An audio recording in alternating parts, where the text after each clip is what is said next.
we go. We got Jeremiah. Yeah, go ahead. Well, this is our first round of the bracket cars, and some of them bought their tech cards this morning, so we're going to have a number of these that probably are not going to be available to us here in this first round, but Ron will pull some out of the Magic computer. I got Andrew Gick out of Greenwood, Indiana. His Spitzer cars over here in the Ray Skillman side. Well, here's a JIG Super Quick competitor. This is Jeremiah Hall, the Firecracker Performance Dragster, and Jeremiah, #1 in the Quick Fuel Technology Super Quick Shootout point standings. He'll be in that race within a race, and also in the top 10 in the JIG Super Quick point standings in Super Pro. Here we go. This will be fun tonight. Last year we had over 100 Super Pro cars running this Fall Classic. Jeremiah 13 on the tree, searching for the finish line. Got it. 454, 150 for Jeremiah Hall. 518, 131 for Gick Spitzer car. Next up, I got me a Vega. Don't have his name yet on file. We'll see if Ron comes up with the magic name. Got Mike Bagley out of Indianapolis in his Spitzer car over here on the Chevrolet side.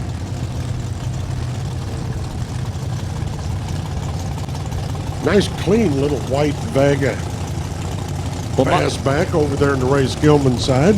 Well, Mike Bagley's another one of those JIGs, super quick competitors. 96 Spitzer. He's been at it a lot of years. As he's going to have some fun with Super Pro. Yeah, he's been running.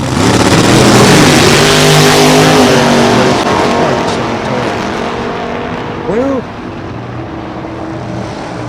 bracket kind of looked odd how it run. It ends up 825, 90 mile an hour, but it launched quicker than it went. Well, I'll tell you what, Bagley goes 449, and of course 450 is as fast as they can run qualifying in, but that's a good baseline run. Yeah, there's a lot of 449 cars running the JIG Super Quick that will slow them to 450. Well, now we got a pair of, I don't know who they are. Got a Chevelle, about a 71 or 2 model over there in the Ray Skillman side. And I should be able to remember who this Camaro is because he's running another class, but I can't. Over here on the Chevrolet side. The Camaro gets their first make it 651, 104 to a 668, 104 for the Chevelle. That's Ivan Ray over there. Well, I'd almost bet it's the Ray show. that's father and son, is my guess, because I recognized both of those cars. Buddy Ray, he's over on your side, and Ivan the third is over there on the left side. So it's the Ray show. They got the track reserved right now, only for a few seconds.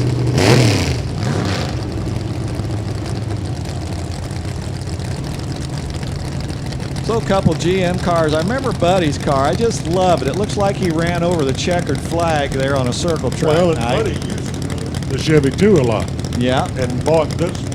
I'm thinking 3 or 4 years. Whoa, Ivan reaching for the stars. Buddy goes 598, 105. You're a little quicker over there. And a 574, 118 for the Nova over there in the Ray Skillman side. Dennis Bodnest will be next up over here in the Ray Skillman side in his 72 Nova. And I've got Jim Unum with his, well, I believe that's Jim Unum, the wheel man there. Of course, it's under Super Pro, and I would say we'll go with that. I'm not going to go with the year of the car. Yeah, I'm not buying that. Well, I'll tell you what, Jim Unum, a Super Street competitor, won Super Gas at the Fall Classic back 2014, so he knows how to get to that winner's circle. I'm going to do some Super Pro lining out here today. I guess about what, 4:30, around that we'll get started. That's the schedule.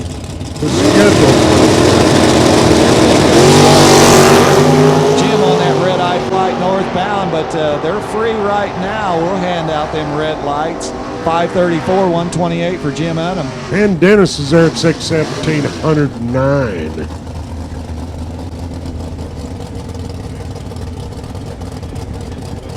Got Ray Miller over here in the Ray Skillman side in his Chevrolet Monza.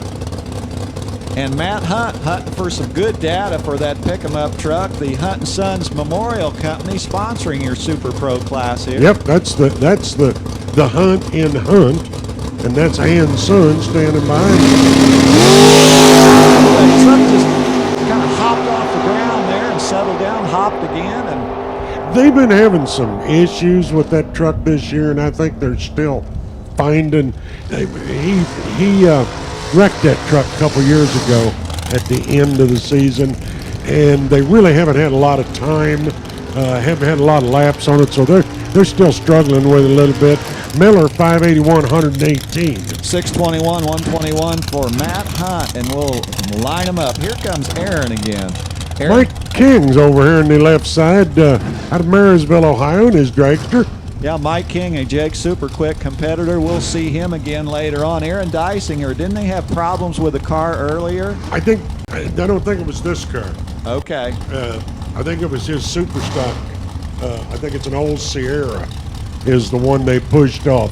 This is his bracket car that he goes a lot of rounds when he comes here. In fact, I don't know, a couple months ago, he was in both finals, Pro and He travels around. Well, look at that.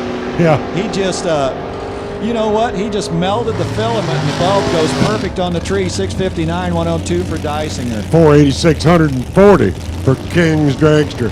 Hey, Aaron goes a lot of rounds in that Malibu. Bubba Mahurin. Bubba's over there in the Ray Skillman side in his 67 Mustang. Well, I got Michelle Nichols out of Logansport, Indiana, and that Mike Spitzer Dragster. Snow White going for a ride. A Jake Super Quick competitor as well, ended up on the bum spot here at our 64 car field at Lucas Oil Raceway earlier this year, and doggone it, I didn't put what the bump was. That was a good bump earlier this year, Mike. It'd be interesting to see how it works out today with this really good air. Oh boy. I'm thinking it'll be quick. Tight 64 cars. Going to be tighter than Loctite as Michelle goes 523, 131 on the right side. 707, 103 for Bubba.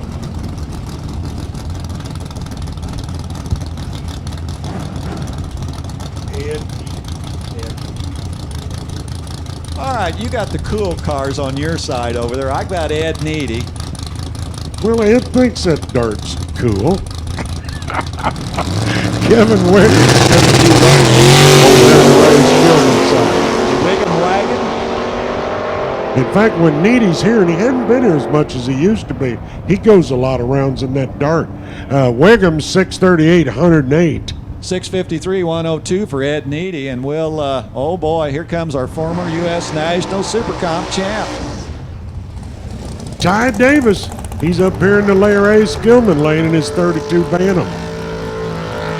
And Phil Stamps roasting the marshmallows out of the burnout box on the Chevrolet side as Phil Stamps is going to try to stamp a win in Super Pro here later on in this evening.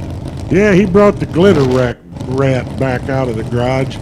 He parked that thing last year, a year before, updated it, and he's back out here running the car he calls the Glitter Rat. Well, he was down there at the Hot Rod Reunion earlier this year at Bowling Green, Kentucky. Runner-up in the gas Eliminator. Yeah, I remember seeing that, yeah. Remember he was in the final. Yes, sir.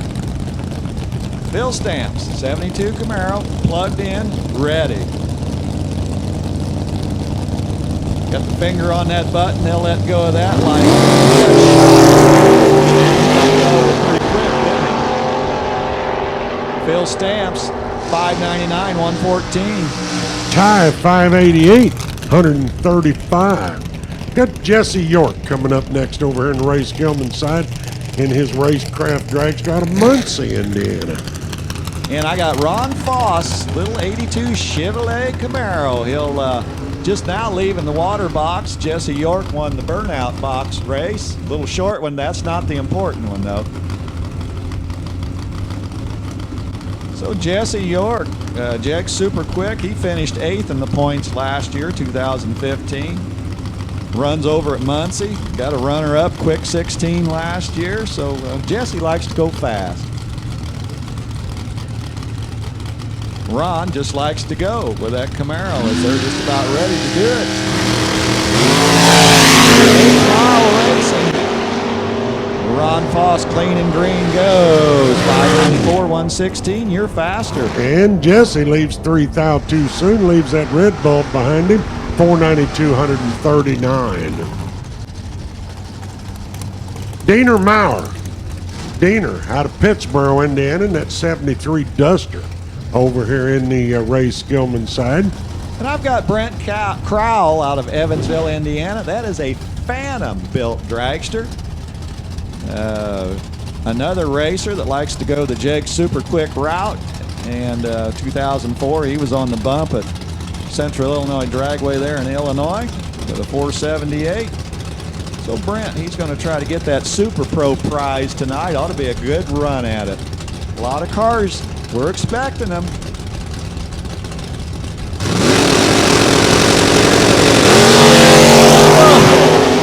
Dinner says, look at my wheel stand, but Brent's gone. 470-146 with his dragster. 657-102 for Diener's Dart. Oh, Duster, I'm sorry. Jim Planault next up over on the left side. Jim in his Camaro.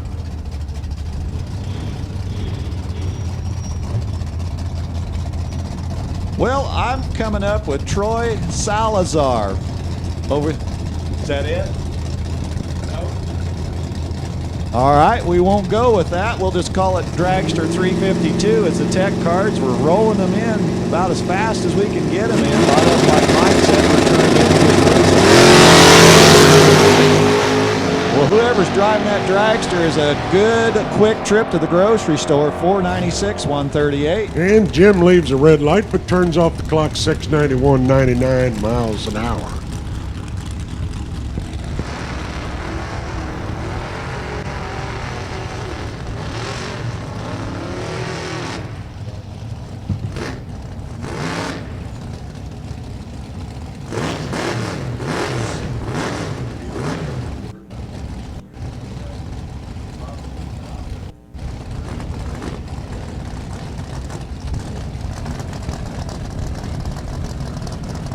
Well, a couple more drivers rolling up. We'll get their name plastered here before the end of the day. Car 320 right side, the dragster, and the bright red pickup.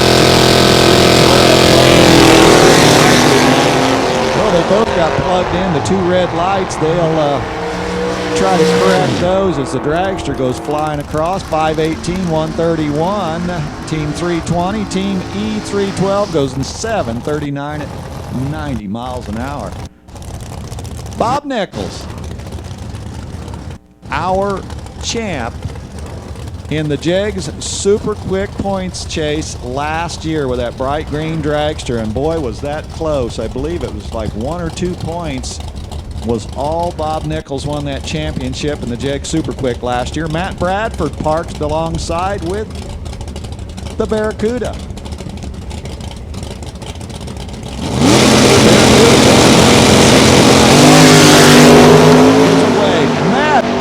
Hanging on to it. It was wheels up. The old car squiggling around on them back tires. Matt Bradford goes 587-116. Bob Nichols goes 457-152. Matt Bradford had his hands full. But what's the difference between a squiggle and a wiggle? Just the front letter. Just the front letter of the way the word starts. Just curious. Okay. Hey, good question. Good question. Oh, well, let's who are see. these drivers? This is the next question. Oh, I should be able to tell you who's in the Mustang. He runs here all the time. Pretty regular. But I'm brain dead. I'll probably tell you who he is. Well, I got a dragster that's fast 5:18:33:43 goes 4:92:138, and you're on the slower side. But I know the Mustang's a 429. It's a 661-103. Why can't I remember his name? That's all that's important, is what's under the hood to get it to the Well, finish that's line. right. Yeah.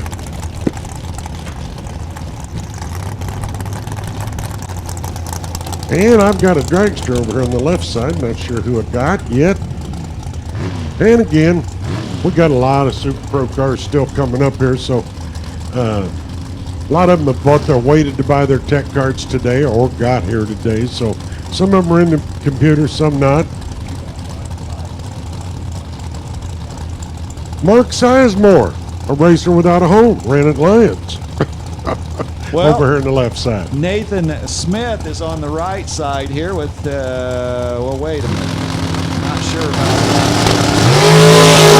Hold off on the dragster on the right side. He's trailing. Sizemore got there first. I think that is Nathan Smith's car. I'm not sure, but I think it is. Okay. Well, Sizemore gets there first, 483-141. A little skeptical on the right side where they've got Nathan Smith, and I would say we're going to go with that 5:18:130, but it is not a 97 Dakota pickup truck. Well, I got to watch what I say on there. I just got a text message that said, "We always knew you were brain dead." I guess I deserve that. Yes, sir. What can I do for you? Any?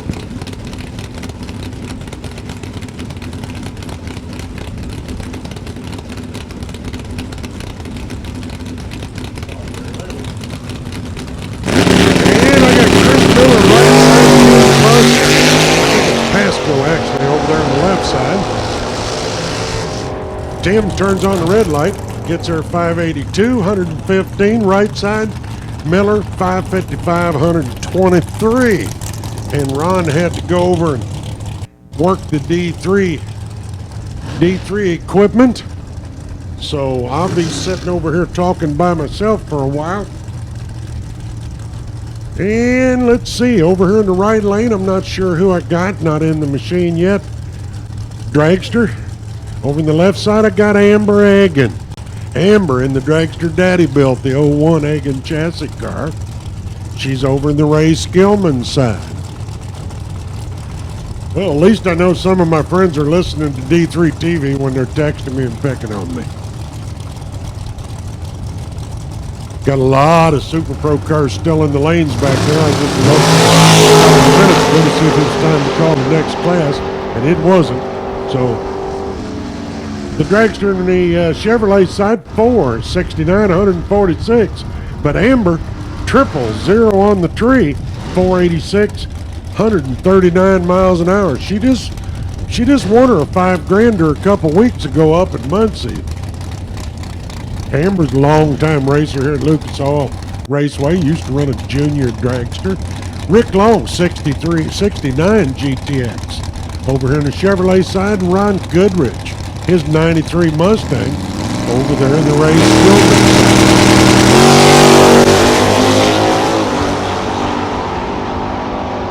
Goodrich will get there first, 601, 112 to a 624, 108 for Long.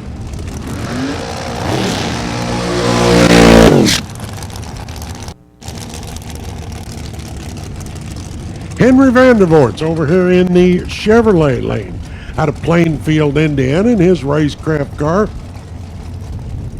And I'm not sure exactly who I have over there on the left side, as it's not in the computer yet.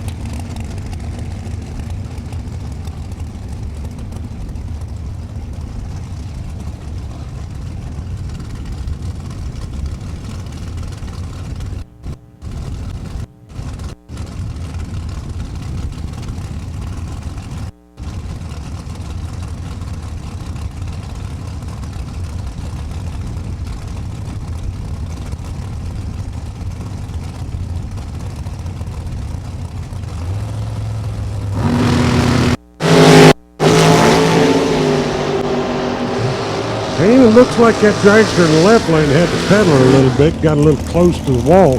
Shuts off the clutch, 481, 148, plenty quick. But I just got a feeling he lifted out of the throttle just a little bit as he drug it over there next to the left wall.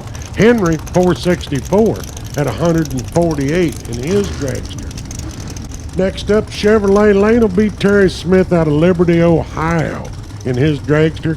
Skillman side will be Brandon Martinson out of Ladora, Iowa in his Cameron dragster.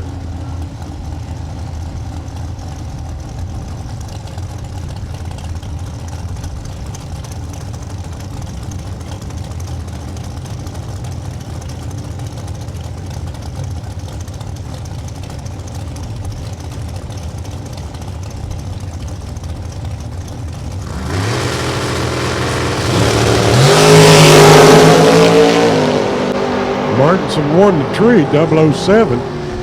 He runs 478, 144 to a 450, 153 for Terry Smith. Next up, the Chevrolet side will be Rick Wood out of Portville, Indiana in the 72 Vega. Ray Skillman side will be Scott Sattler out of Salina, Ohio in his Malibu.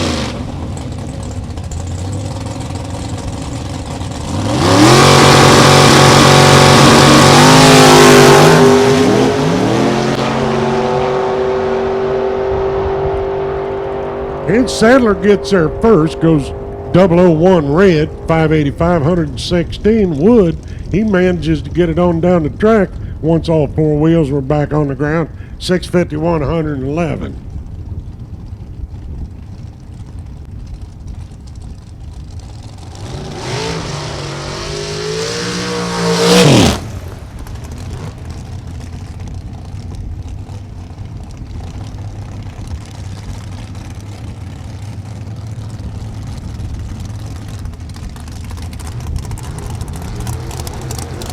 And next up in the Chevrolet lane, don't have that driver's name, another Vega wagon, pretty good looking little car. And over in the Ray Skillman side, name people probably heard of that watch some drag racing, Sean Langdon in his undercover dragster. So the question is answered. What do drag racers do even if they drive top fuelers on a weekend off? They find some place to go drag race. And Langdon gets there first, 454, 152. The Vega wagon, 624 to 108.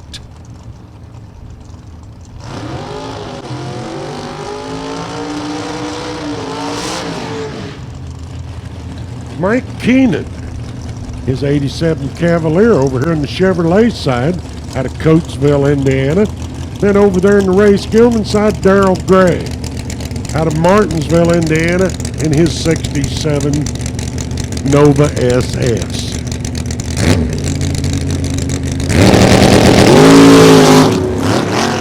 Woo!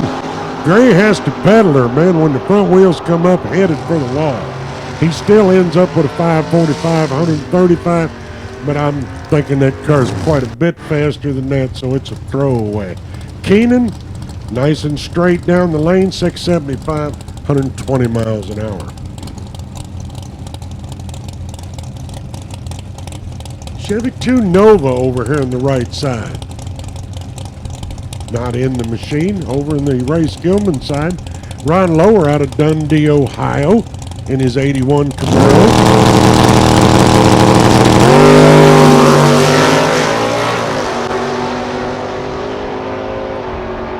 And the Camaro gets there first, 569, 119. The Nova, 676, 99 miles an hour.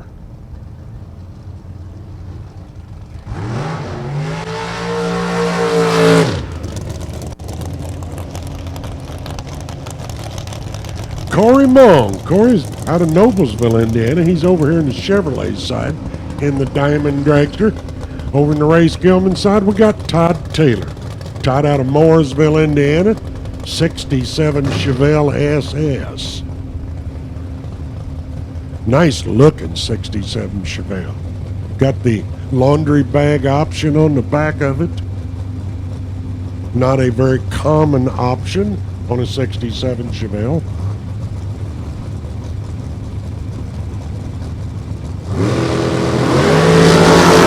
Car shuts off, turns on the red light, I'm sorry. 462, 148 for the Dragster, the Chevelle of Taylor, 646 to 105.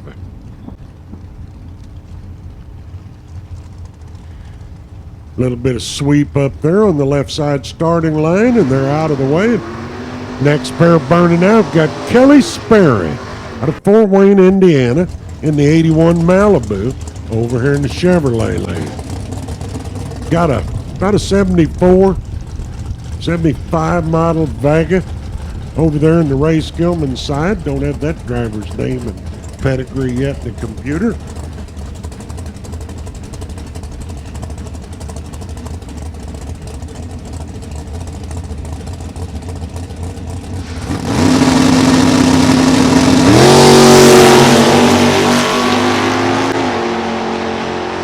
The Vega's going to shut off the clocks first, 586, 116. The Malibu, 612, 111. Brian Shockley. Brian's out of Lebanon, Ohio, 68 Camaro. He's in the Chevrolet lane. Kenny Robinson in the 67 Fairlane out of Greentown, Indiana, over there in the Ray Skillman side.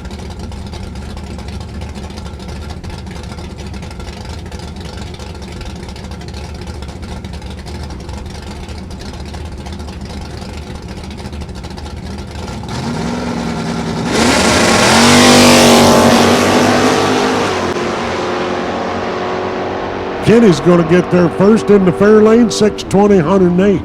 Shockley, 675, 98 miles an hour.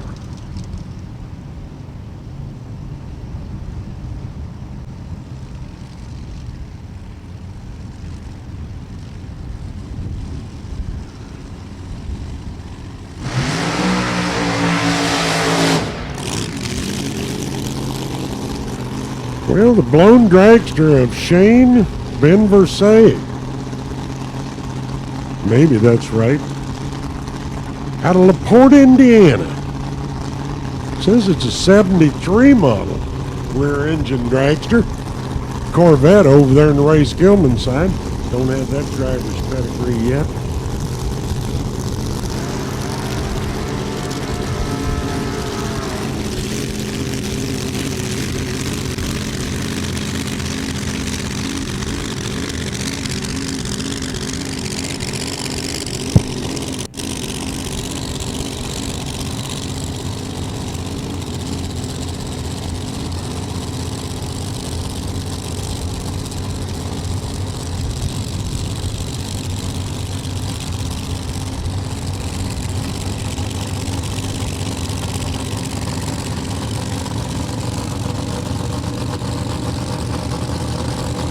So I don't know, I'm just going to guess that the blown dragster is a little faster than the Corvette.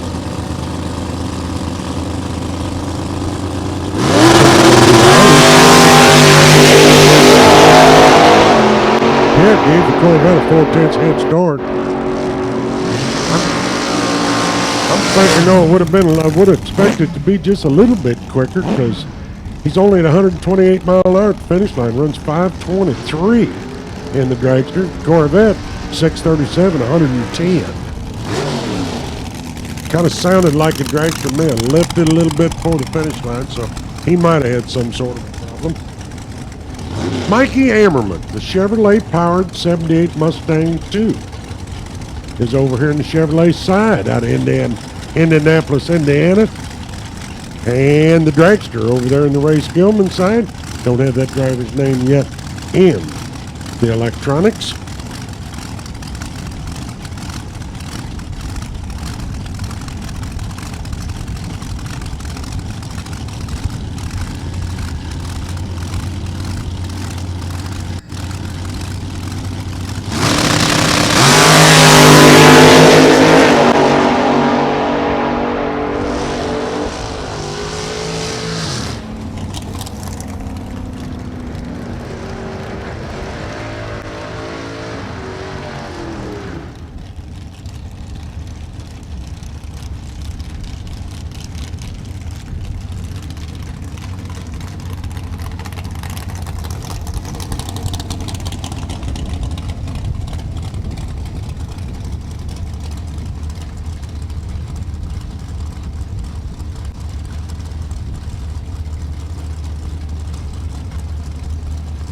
Ammerman 50434, the unknown car over there on the left side, 44855. Tom Keenan 70 Chevelle over here in the Chevrolet side.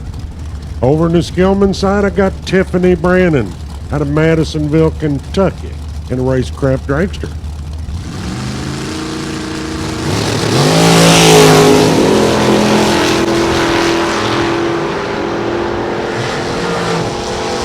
And Brandon gets there first. The Dragster shuts off the clocks 469, 146. Keenan's Chevelle 727, 100 miles an hour. And another Dragster up over here in the Chevrolet side that's not in the machine and not anybody that I recognize right quick. Left side, Jim Thurston. Jim's out of Holland, Michigan in a 2014 Western Fab car.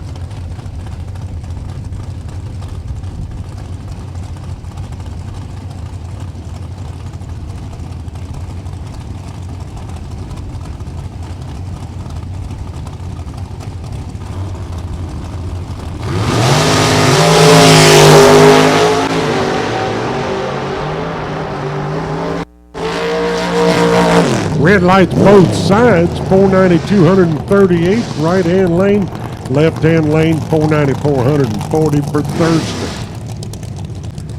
Kevin Adams, Kevin out of Terre Haute, Indiana, in that beautiful little 67 Flame Nova. He's over here in the Chevrolet side. And Larry Mays the second, out of Greenwood, Indiana, in the 84 Mays RV Camaro. Over there in the Ray Skillman side.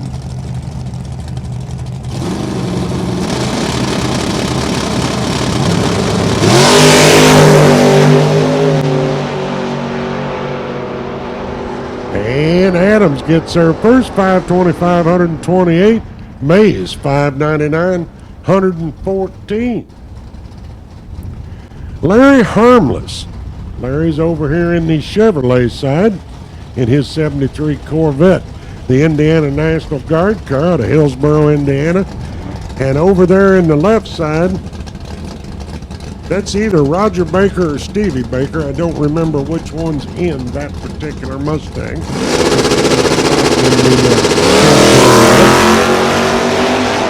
I think that's Roger, Dad, the hubby, but I'm not sure.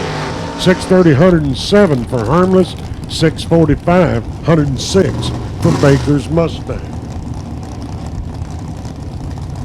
And a pair of unknown, let's call them the unknown Mopars.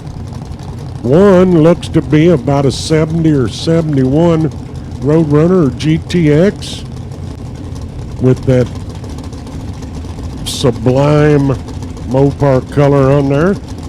And the other one is a 64 Valiant. He was actually here a couple of bracket races ago. Oh! Ooh, the long green car got sideways enough. He would have crossed the center line had he kept his foot in it. And I see him walking out there with a mop, so he dumped some water or something under his tires. The Dart 710, 105, I think he stayed on it all the way down. Not sure. The green Roadrunner GTX, whatever that was, he goes across at 40 miles an hour. I'm hearing my track staff down there talking about it appears to be fuel. Must have maybe left the fuel cell cap off or something, like those of us that basically, I think if you're a drag racer, there's two ways to look at the fuel cell without the cap on it. You've either done it or you're going to go down the track without the cap on the fuel cell. Kind of like when I used to go unlock cars for AAA, tell them there's two kind of people driving a car: those that have locked their keys in it, those that are going to.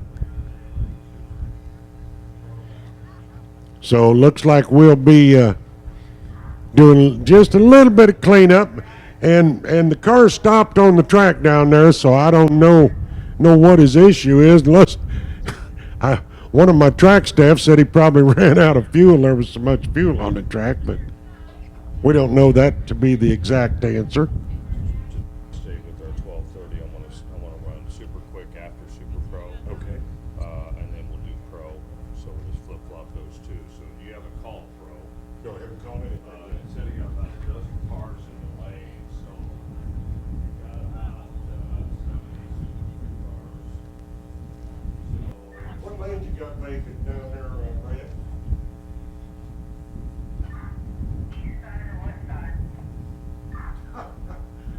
The east side, we're up going to call super quick for I've got 13, 14, 17, and 18 clear.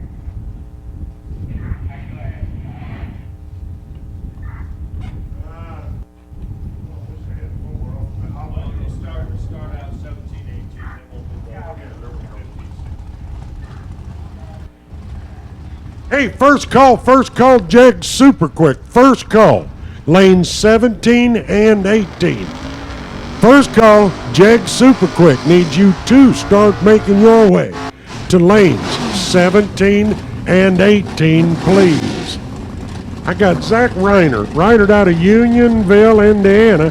He's over here in the Chevrolet side in his Malibu. Over the Ray Skillman side, Joe Robertson Jr. He's in the Bum Steer 74 Maverick over there in the Ray Skillman side. By the way, for you pro guys that are wondering, we had to reverse the order to stay on time. You will follow Jag super quick. So no call has went out for Pro or Sportsman. Jag super quick to the lanes, lanes 17 and 18. Ooh, that doesn't look good. Reiner pedaled her a couple of times, lots and lots of smoke. We'll have to look at that. Robertson, the Bum Steer, gets down there, 646, 105.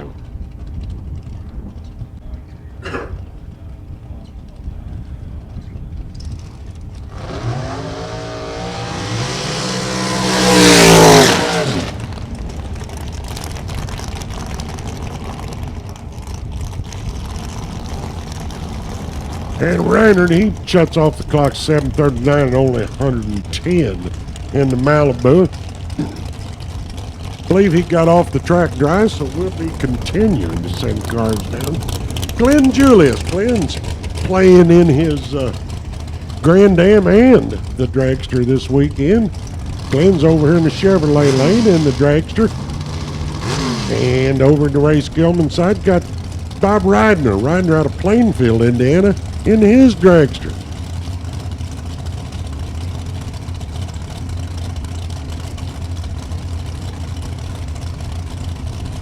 And again, second call, Jag super quick. Start making your way, guys and gals, to lanes 17 and 18.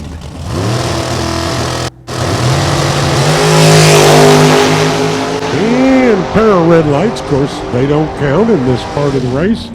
486, 142 for Julius, and a 494, 138 for Ridner.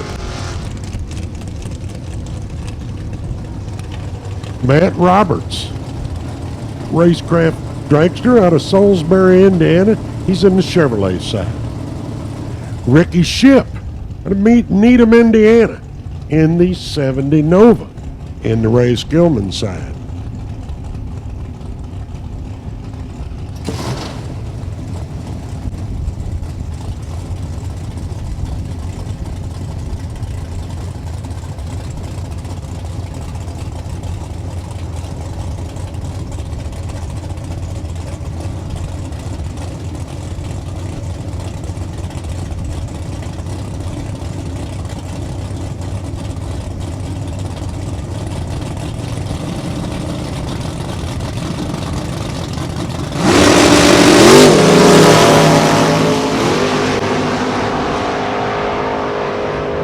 And a 479, 142 for Roberts, 650, 117 for Ship. Chad Covery out of Saukville, Wisconsin is over here in the Chevrolet side, or at least that's possibly him, because the computer says it's a Cutlass. It's definitely not a Cutlass. It's a Harley-Davidson Museum sponsored Corvette Roadster. And then over there on the left side is a Japanese Challenger. from back in the 80s. Don't have his name in this particular class. The Challenger runs 628, 107. The Corvette 514, 134.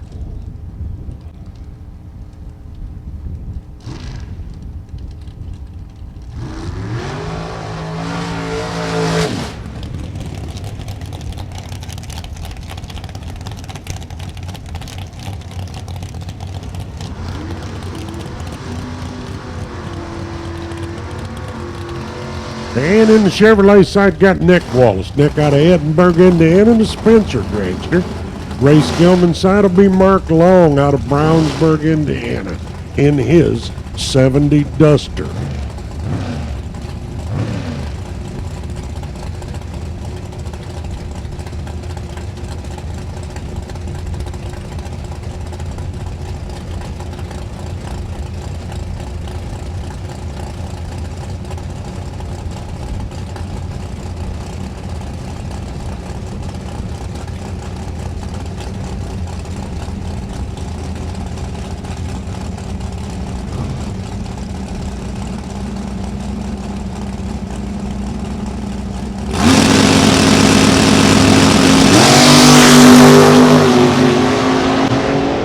Wallace is 004 on the tree, 486, 140, long 575, 119.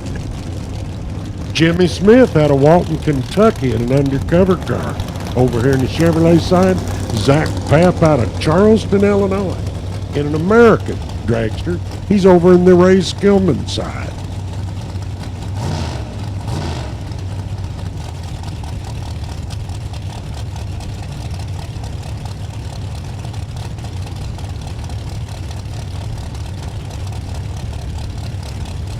Jag Super Quick, you should be in or on the way to lanes 17 and 18. I believe we're toward the tail end of our Super Pro category time run.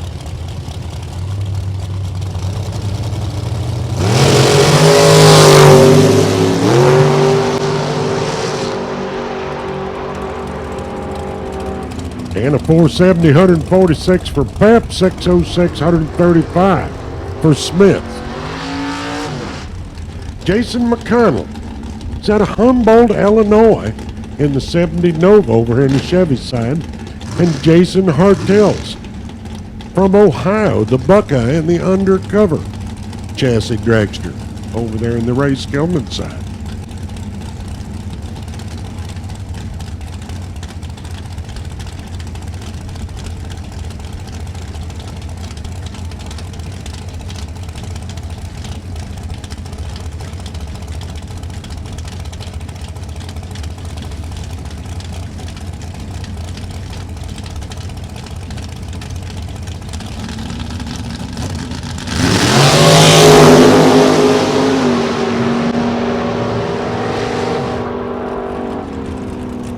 And a 480, 143 for Hartels, 536, 127 for McConnell's Nova. Angela Neely's over here on the right side in her American Dragster.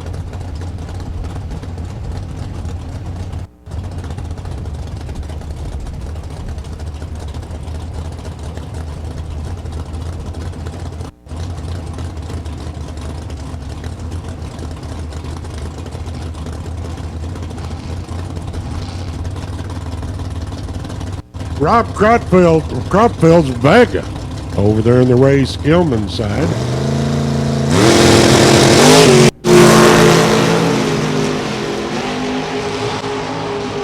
Neely shuts off the clocks 489, 141. Cropfield's Vega 723, 106.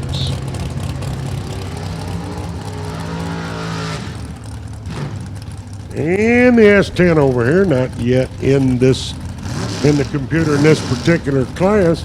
Over there in the Ray Skillman side, got Eric Wilkerson out of Seymour, Indiana, and a Racecraft Dragster.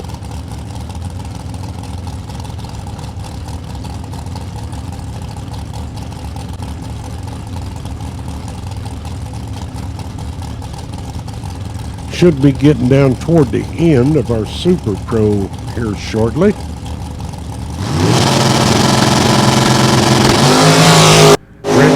pair. The Dragster will get there first. Wilkerson, 512, 134. The S10, 633, 105.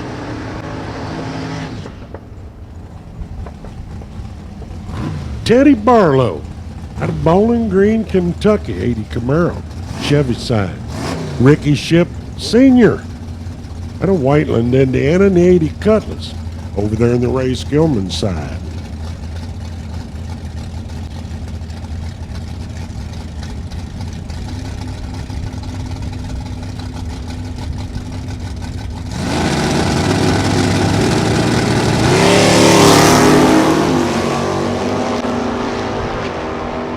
And Barlow gets her first 528, 132, 727, 92 mile an hour for Ship.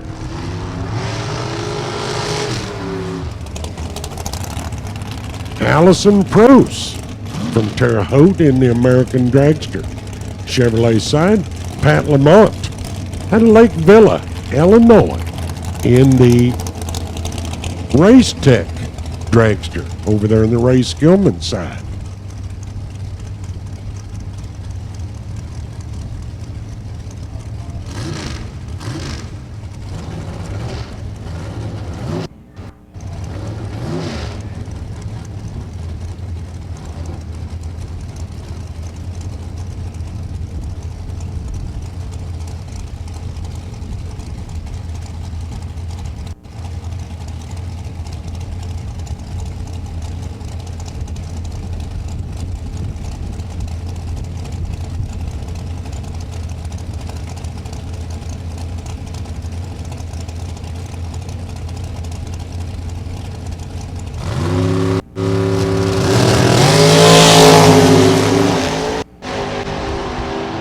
Lamont gets her first 483, 143.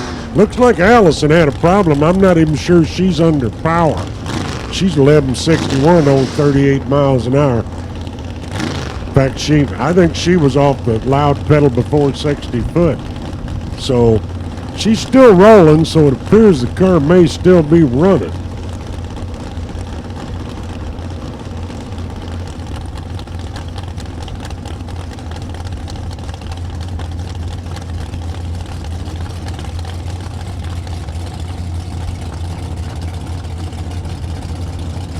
Yeah, it looks like the Dragster's going to get off the track, but she had some sort of problem, obviously. But for some reason, as slow as she's going, she went all the way to the last turnover. Brent Jones, right side in the Vega, left side Nick Finney in the Buick. Jones, 549 at 124, 647, 103 for the Buick Special of Finney. Brooklyn Schindler out of Floyd's Knob, Indiana. Sure some of you are going to recognize where that name come from. Kenny Schindler, who runs the Art Used Parts Corvette. You know, if Art ain't got it, you don't need it. Brooklyn's over here in the Chevrolet side, in the Racecraft Dragster. Bobby Deary, the little Chevrolet powered, fuel injected, wheel standing Dodge Colt out of Indianapolis. He's over there in the Ray Skillman side.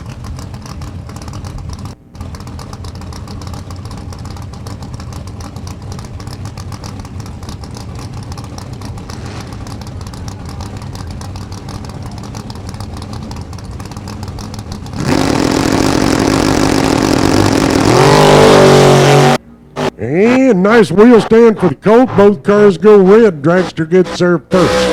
526, 130. 587, 116 for Deary's little Colt. Bob Cross, he's over here in the Chevrolet side out of Terre Haute in his American Dragster. Dean Kearns out of Fairborn, Ohio in the little pickup truck he calls Yoda.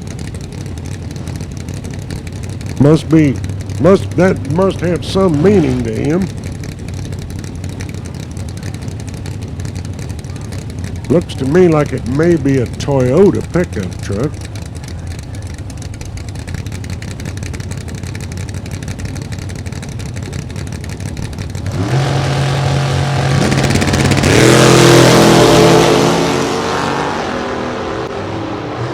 And the Dragster gets their first 470, 146 to a 680, 99 miles an hour for the pick 'em up.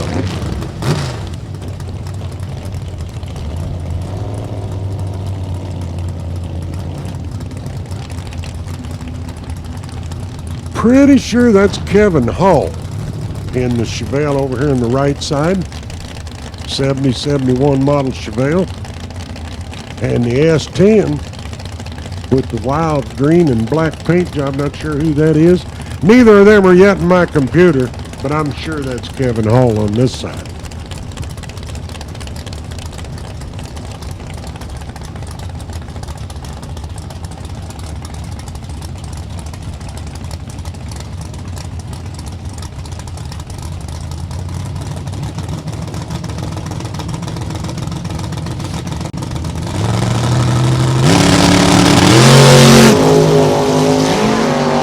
.009 on the tree for Hall. 559, 121. The pickup truck 706, 103 miles an hour.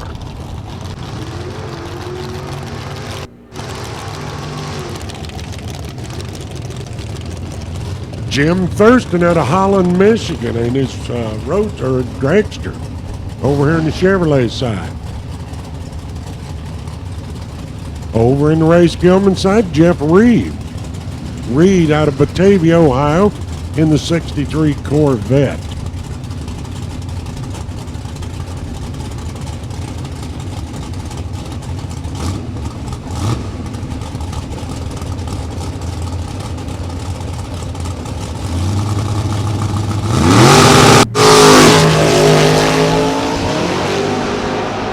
And the Dragster gets their first 475, 143, 657, 123 for Reed's Corvette.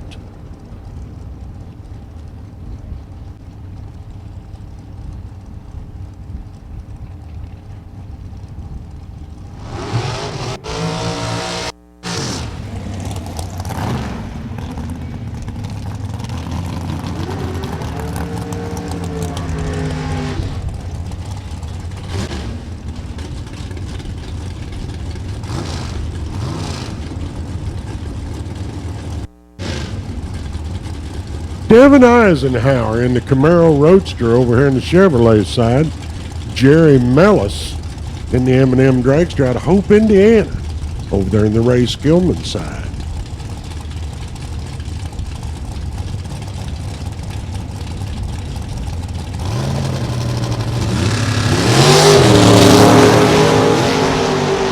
Oh, baby, pair of 00 lights, 004 on the right side, 008 on the left.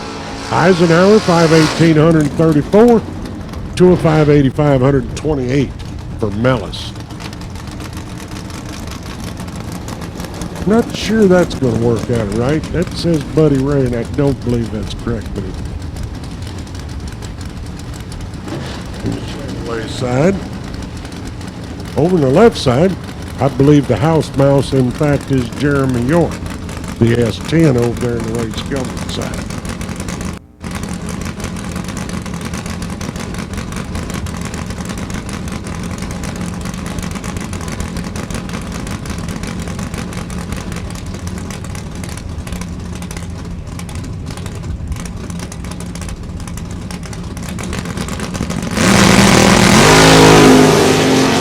Camaro goes red, but York, 000 perfect light, gets her first in the house mouse, 535, 126 to a 655, 104.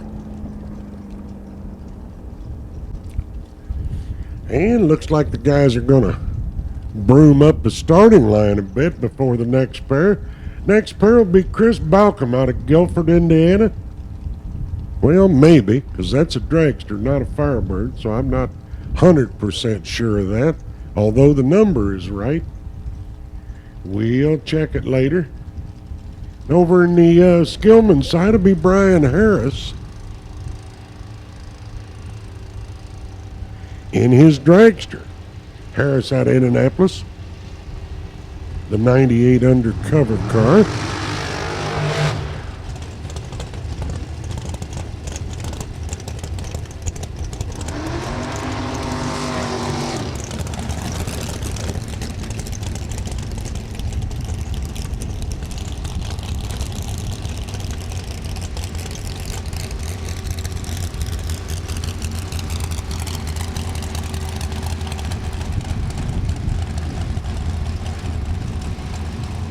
as they back and get ready to pull forward and stage. Got one of the starters out there at 60 foot.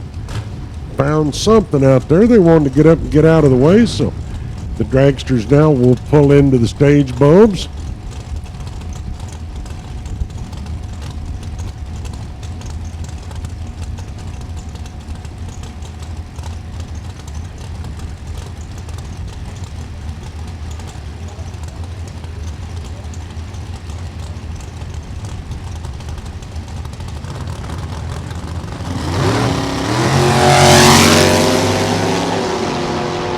And Harris gets down the track, 545, 125.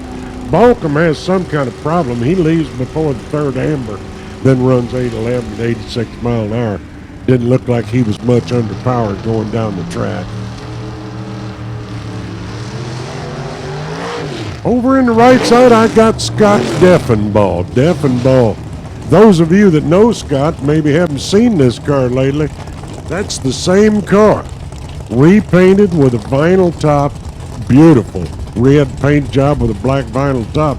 I had to ask him if it was the same car. It looks so much different. Same one he's been running forever. Used to say Deffy Racing on it. He's over here on the Chevy side. Bob Locke, Bob's 57 Corvette Roadster out of Whiteland, Indiana, over there on the Ray Skillman side.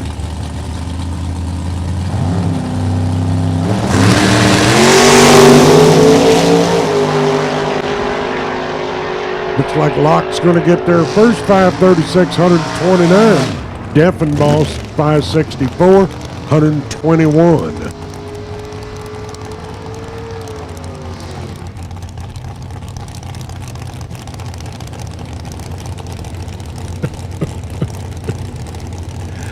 Corey Baker over here on the right side in his Gebhardt Dragster, named badly misspelled.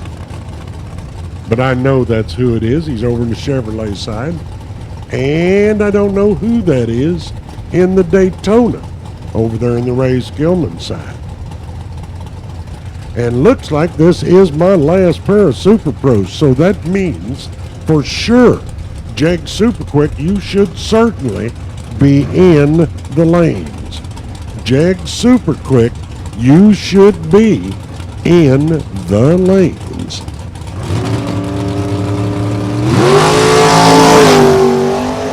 And I'm not sure if Corey spun or if something released his motor.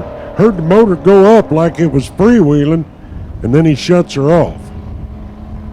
So the Daytona gets down the track, 568, 122 miles an hour. Corey, he rolls across the finish line 55 mile an hour.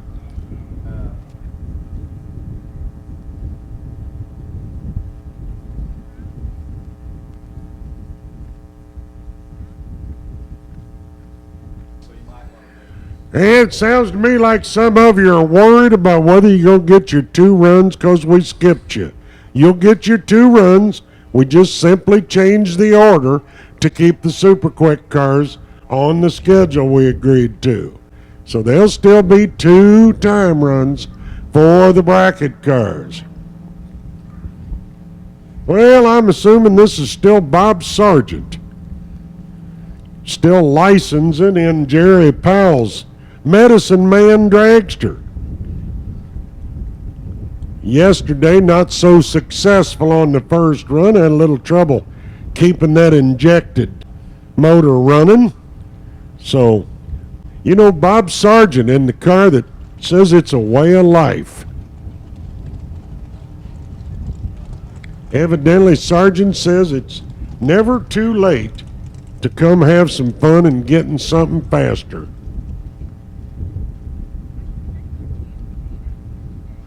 A lot of you know who Jerry Powell, the Medicine Man, is. Both him and his dad have won in the Jag Super Quick Series here at Lucas Oil Raceway in the past. In fact, I think the last time I saw Jerry's dad out here is when we still simply called this place Indianapolis Raceway Park. So it's been a while. Back in the blown front engine dragster days. like most of us old guys. I'll tell you my favorite times back there when the engine was in front of you where it belonged.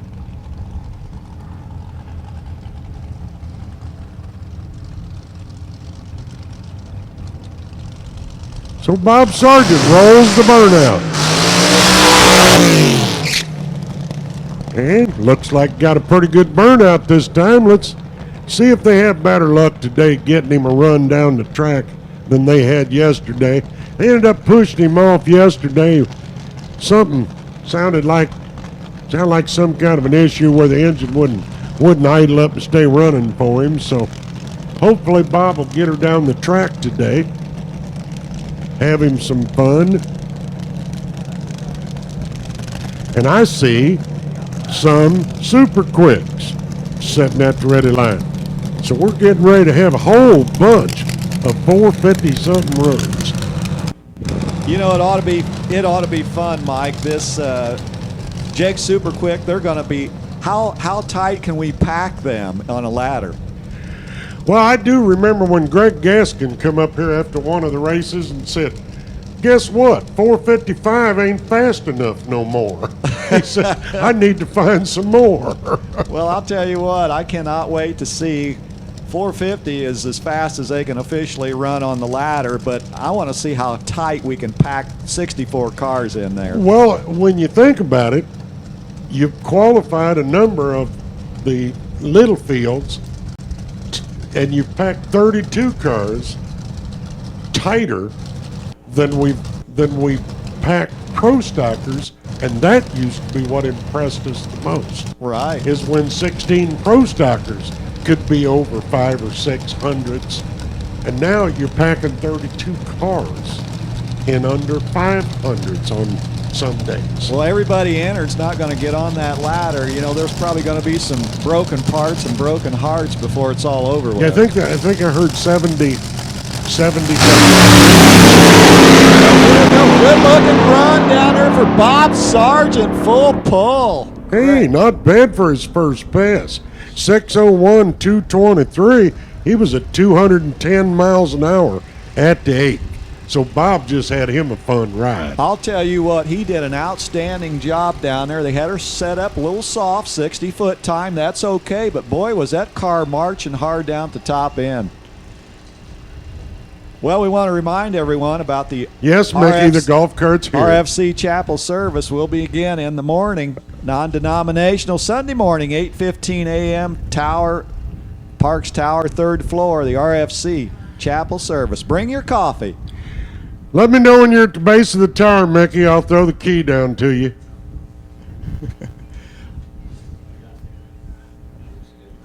Well, just a good run. You know, that was a treat to watch here from the top side, Mike, as Bob Sargent took that injected top alcohol dragster on nitro and took it just for a nice ride. As well, is this Jake Super Quick coming up?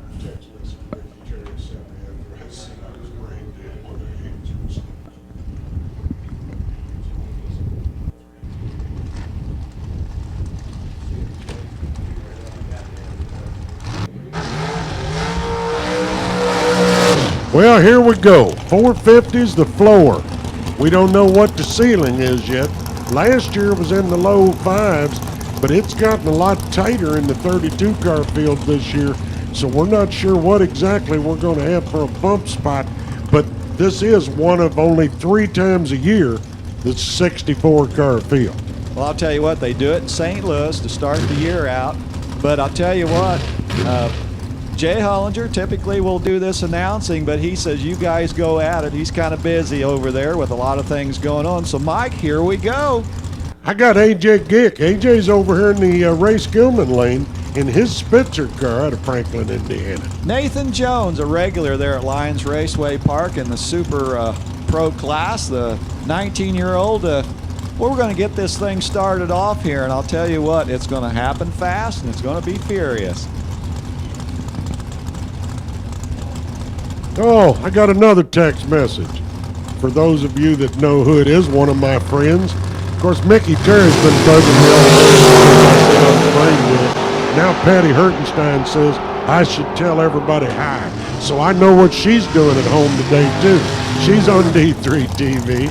I'll tell you what, Warren Evan puts a great job in D3 TV right at it, as Nathan Jones will be our #1 qualifier, 453, but that will not last very long. Yep, 453 and a 515 out of the box. That definitely won't stay at the top. Got Jeff Libra out of Libra? Out of Missouri.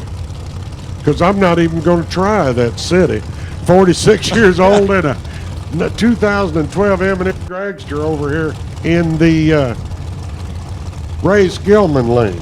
Well, I'll tell you what, I'm not even going to try to spell it, let alone say it. But we got Michelle Nichols right side, the Spitzer. Mike Spitzer built Dragster. Mike Spitzer, his company over on the east part of this area. I'll be right back, Ron. I got to drop my golf cart keys off. Well, Jeff Liebla, a former champ here in the Jag Super Quick Series, goes 003 on the tree, 458, 148 out of the gate. Michelle goes 489, 141. As we're bringing them quick, Rocky Clark, Brian Browning, Double B out of Richmond, Kentucky, right side.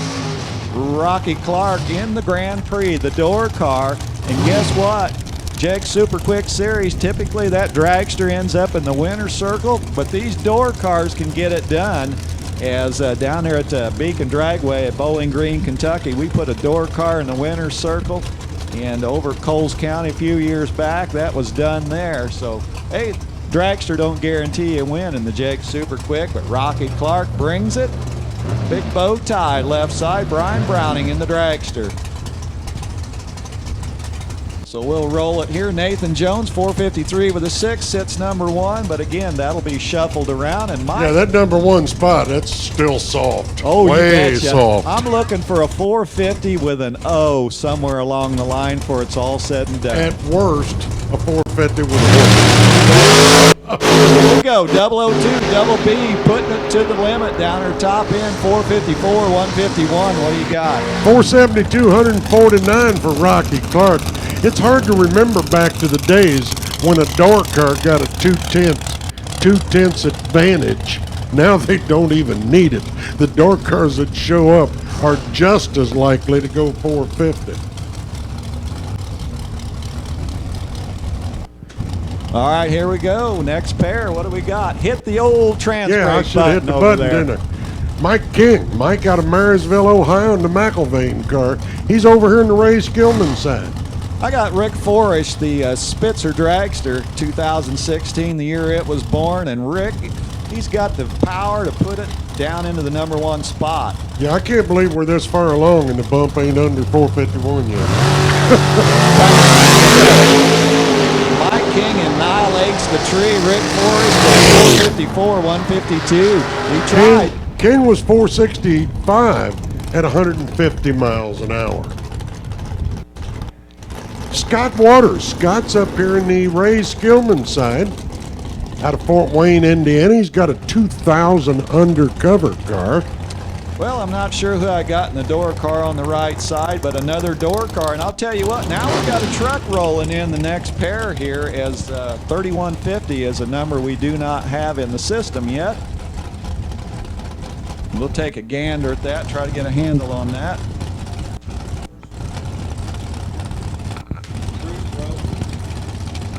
All right, Warren Evans helping us out. Bruce Broker out of Cincinnati, Ohio in the door car as he'll line it up on the Chevrolet side.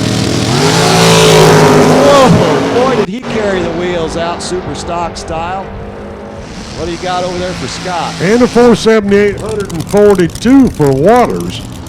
Well, Broker goes 612 at 80. I'm believing the power band was slipping away down at the top end. I got Terry Miller out of Danville, Illinois. His rear engine dragster's over here in the Ray Skillman side, small block power. Well, Bryce Hunt getting the other pickup truck out from back there into the stable area, the S10 pickup truck out of Brownsburg, Indiana. Jag Super Quick coming at us very quickly. And I was just getting ready to say, if that's really a 355, it's obviously blowing some laughing gas at it. Then I saw him purge. Well, Bryce Hunt's taking no chances. 632 big block to get the dock rocking. Yeah, that's that new truck that the hunch just got. That came up from Florida. It was originally built for Ricky Smith as a pro stock truck.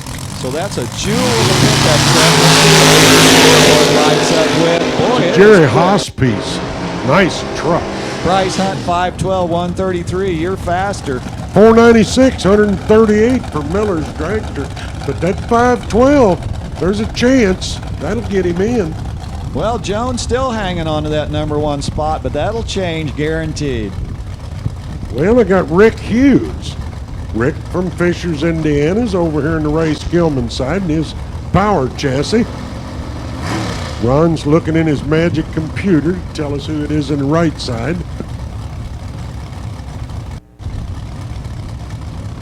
Well, I can tell you this much, that car did win the Jag Super Quick at Lions Raceway Park last year. The name has escaped me, but next time.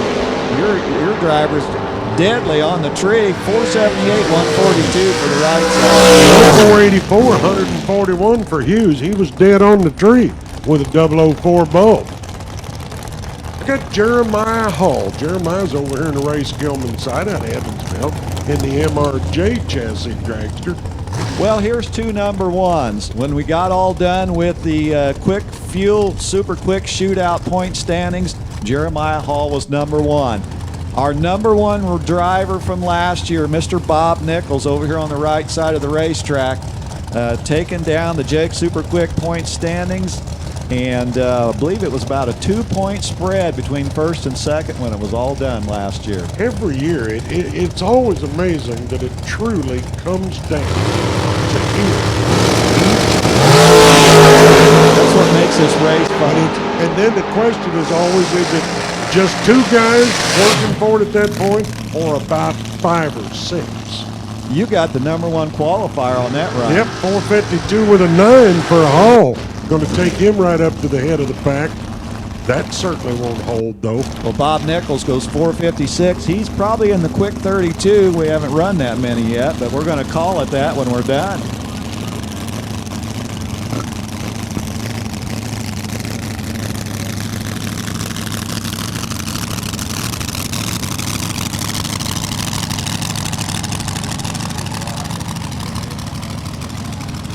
Got Megan Miller over here on the left side.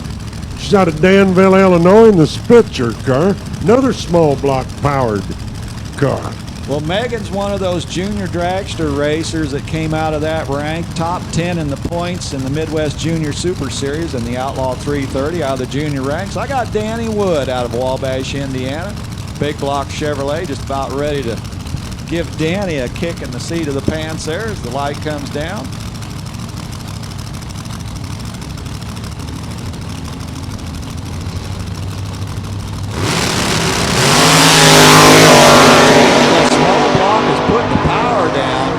Not a kidding. Whoa. And too fast. 449 with a 7 with a small block Chevy.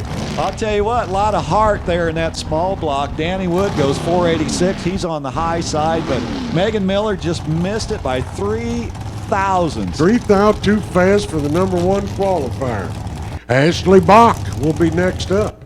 Over here in the Ray Skillman side out of Eaton, Ohio, in a Spitzer car with 665 inches of Pontiac power.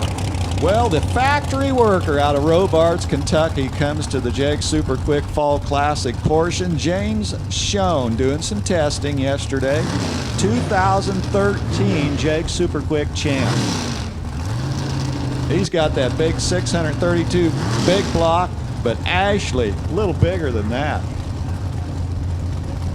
Must take a couple more inches to make Pontiac that fast. I don't know. There you go. Big. There's your big and bigger size right here on the line. Both of these very capable of taking over the number one qualifying spot. 450, everybody knows that's as quick as you can run to be on the number one spot. So that's what they're all shooting for. So here we go, getting them up there, getting them staged. When you're trying to get that number one spot, you can't stage too deep. You got to be careful. Got to be flickering them bolts down. 450's the number. A little faster than them.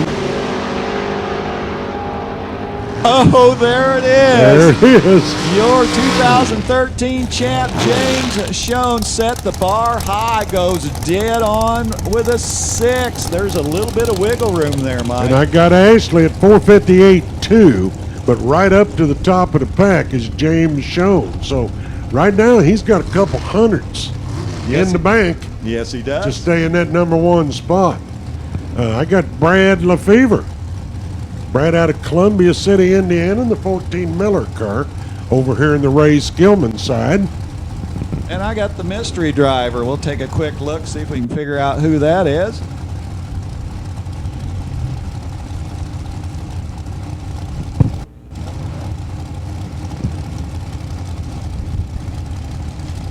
So there's about 6 thousandths to work with to try to earn that number 1 qualifying spot. As we keep going, we're just barely getting What, dozen 14 cars into it? Well, the mystery person's got a 001 vote, 461, 148. And Lefevre 462, 149.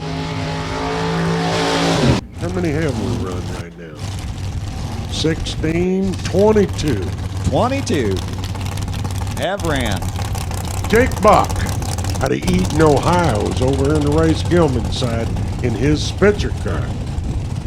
Well, Jacob Bach, he'll be in the Quick Fuel Technology Shootout later on today, Mike. He finished number 2. He's in the top 10 in the Jag Super Quick points. John Stelp, the Thunderbird, 1997, plugging in.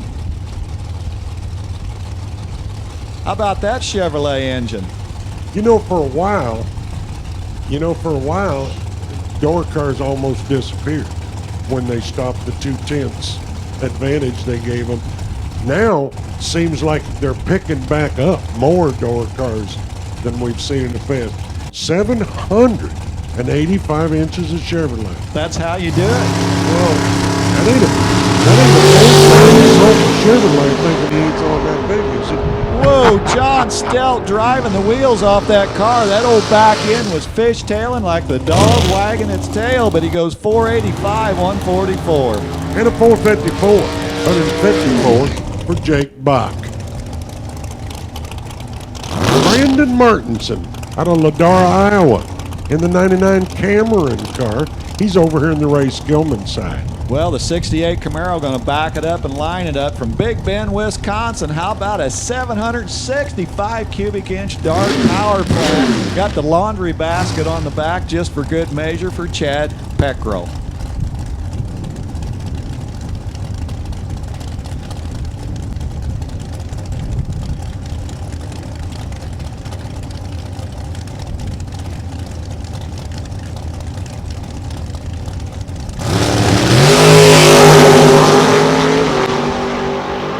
All over the Christmas tree. Chad goes 453, 152. A good run for the Camaro.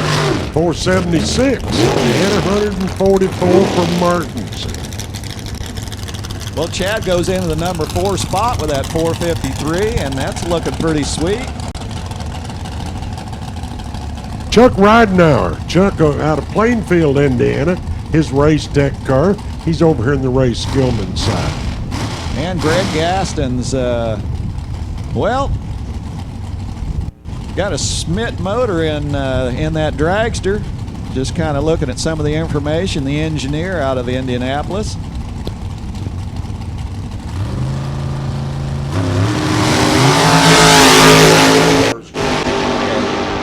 So Greg Gaston, 007 out of the gate, was not late. 4 with a couple nickels to put in the jukebox at 150 miles an hour. And a 481 and 142 for Ridenauer.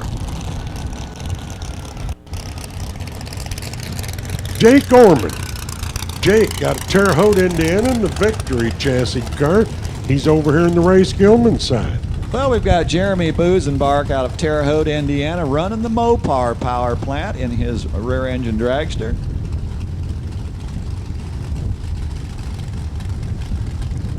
So Jeremy Buzenbark, a runner-up in the Quick 330 at Coles County Dragway earlier this year, their July 16th race. And Jeremy winning 2014 Jag Super Quick at the wheels come up as Jeremy puts the power down to the racetrack. goes 463 to 148. 476, 145 for Orman. So Busenbart goes into the 14th spot. Jake Orman into the 17th slot. We've run 30 cars now.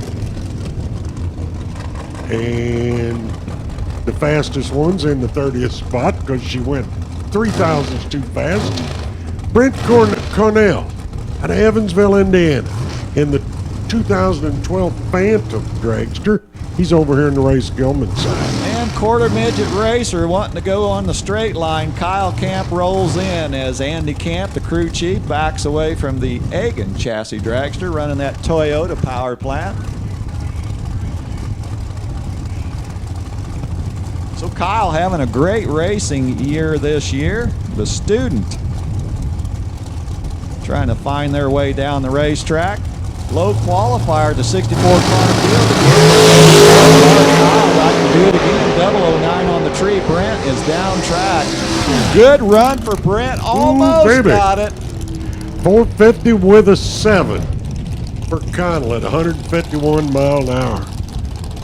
Kyle Camp goes 468, 147, and Brent just missed it by 2 ten-thousandths to take over the number 1 spot. Number 1 and 2, 50 with a 6, 50 with a 7. Got Kevin Trusty out of Groveport, Ohio, in the Kearns chassis dragster over here in the Ray Skillman side. And I've got Mr. Rick Allison out of Canby, Indiana with the Flying Daytona, a winner in the Jake Super Quick way back in 1997 at Beach Bend Raceway Park there in Bowling Green. Yeah, he's a diehard Mopar guy. That's one of the A's, an A&A transmission. All right, let me check you here. What that looked like, a Pro Stock car back in the day. I'm pretty sure it is. Okay. What's his name was dead? I can't remember now. Well, Rick Allison, the Daytona goes 490, 142. 461, 152 for Trusted.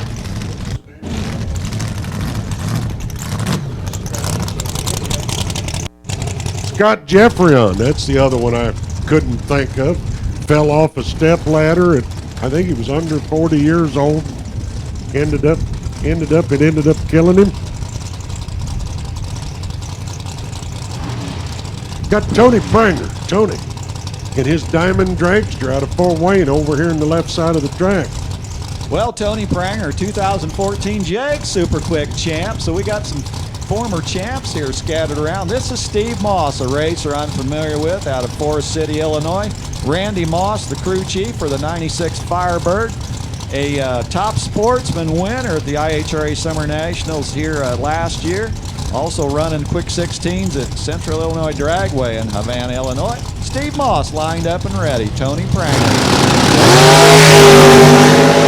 2 red-eye flights northbound and down. Moss goes 472, 147. You're quicker. And Pranger's 452 at 153. Well, that puts Tony. Yep, Tony goes into the number 3 spot. So we've got James Schoen right now at the top of the pack with 50 with a 6. Brent Connell in number 2. Tony Pranger in 3. Jeremiah Hall in 4. Nathan Jones rounds out the top 5. So it takes 53 with a 6 or better to get in the top 5 right now. Bob Sansoni out of Mason, Ohio. Here's Joe Rook dragster with the Dart 572 for power. He's over here in the Ray Skillman side. Ken Story with the beautiful Mike Boss chassis dragster out of Seabury, Kentucky. Jake Super Quick low qualifier Bunker Hill 2013 and won the Super Quick at Pacemakers back in 2013 as Ken Story had a great season. Would like to take a win. Ken Story just busted the bulb, goes 451, 153, a good run. And Sansoni, 459.5 at 150 miles an hour. Well, Ken Story goes into that number 3 spot, Mike. Yep, sure does. So now Jeremiah Hall's dropped down to 5th. Got George Atchison Sr. and the Atchison Sons dragster over here in the Ray Skillman side. And I've got Chris Carrico rolling in from Fort Wayne, Indiana. Mike Spitzer built dragster, big block Chevrolet behind Chris Carrico, and won the very first race here this year in the Jake Super Quick here at Lucas Oil Raceway. Yeah, Carrico usually goes to the late rounds. And George Atchison is doing better and better along the way. He's from Centralia, Illinois. So the Spitzer chassis trying to get flexed into that #1 spot. Carrico will pull the trigger. Wow, George 008 out of the gate. Carrico goes 481, 140. And Atchison 463, 147.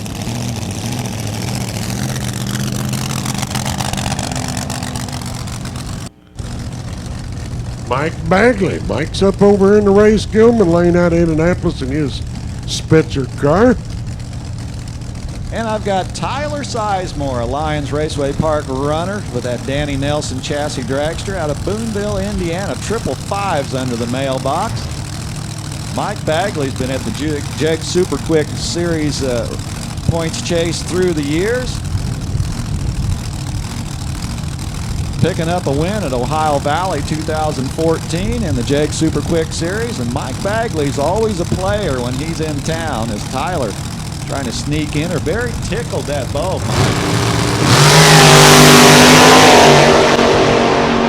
Sizemore, 483, 141. Great run for Mike Bagley. #1. Mike Bagley, 450 with a 4. Jumps him into that #1 spot. Now it takes a 452.8 to get in the top 5. Pranger's up there in #5. So it takes a 450 to get in the top 3, plain and simple. And you're going to have a dead 3 run to take over the #1 spot. A good run for Mike Bagley. Ken Simpson out of Grand Rapids, Michigan in the American Dragster. He's over here in the Ray Skillman side. And from the Buckeye State, Ryan Norman with his Mike Boz Ford power plant, ready to rock and roll in the Chevrolet performance lane. Been a great first session, Mike. We expected it. Boy, you're not a kidding. 42 cars have run down the track so far.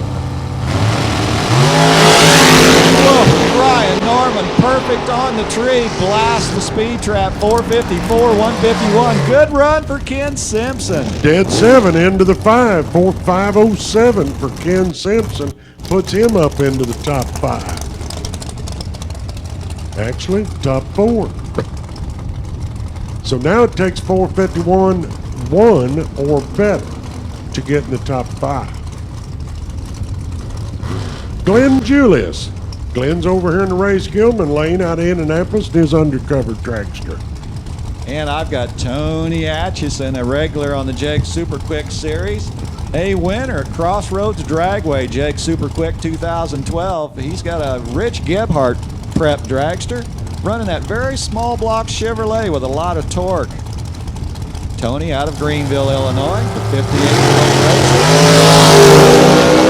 Tony reaching for that finish line, got it. 450 with a 4, an outstanding run for Tony Atchison. Tony will move into the #2 spot. We've got 2 of them dead on 4. As Mike Bagley did it first, Tony did it second. Well, it just got a little harder to get in the top 5, didn't it? Here comes Amber Egan. Yep, Ron Miller. Ron's over here in the Ray Skillman side out of Danville, Illinois. 440 inches of dart power for Miller. Well, Amber, I always make fun of her and her dad. They named her Amber so she'd remember what bulb to leave on. Well, I'll tell you what, there's a race and family true and blue right there, as Amber Egan, Super Pro runner-up here earlier this year at one of your bracket races, runner-up at the Fall Classic back 2009. Amber's a win waiting to happen. Well, she won her $5,000 at Muncie last weekend before. Wow, there we go. Been in that Yeah, winner's circle on a good payout. She's been going more and more rounds, but she finally got a piece of the piece of the pie up there in Muncie a couple weeks ago. Sound like a big slice of pie. Well, that's an egg and chassis that Amber is nestled comfortably in. We got bow tie down. Well, Miller has some sort of problem. It looked like he double-stepped it in some way. Well, Amber goes 486, 140, so that'll put Amber, we'll look down through there. Got to look quick. A lot of names as we've run a lot. Well, it should have been highlighted.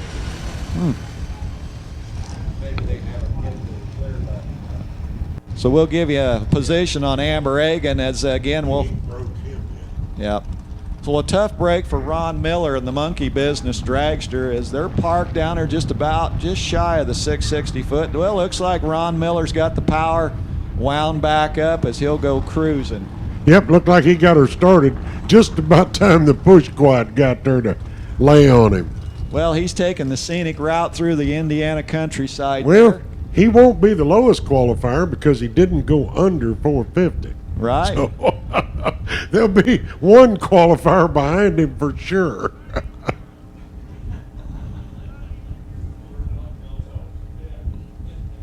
But still.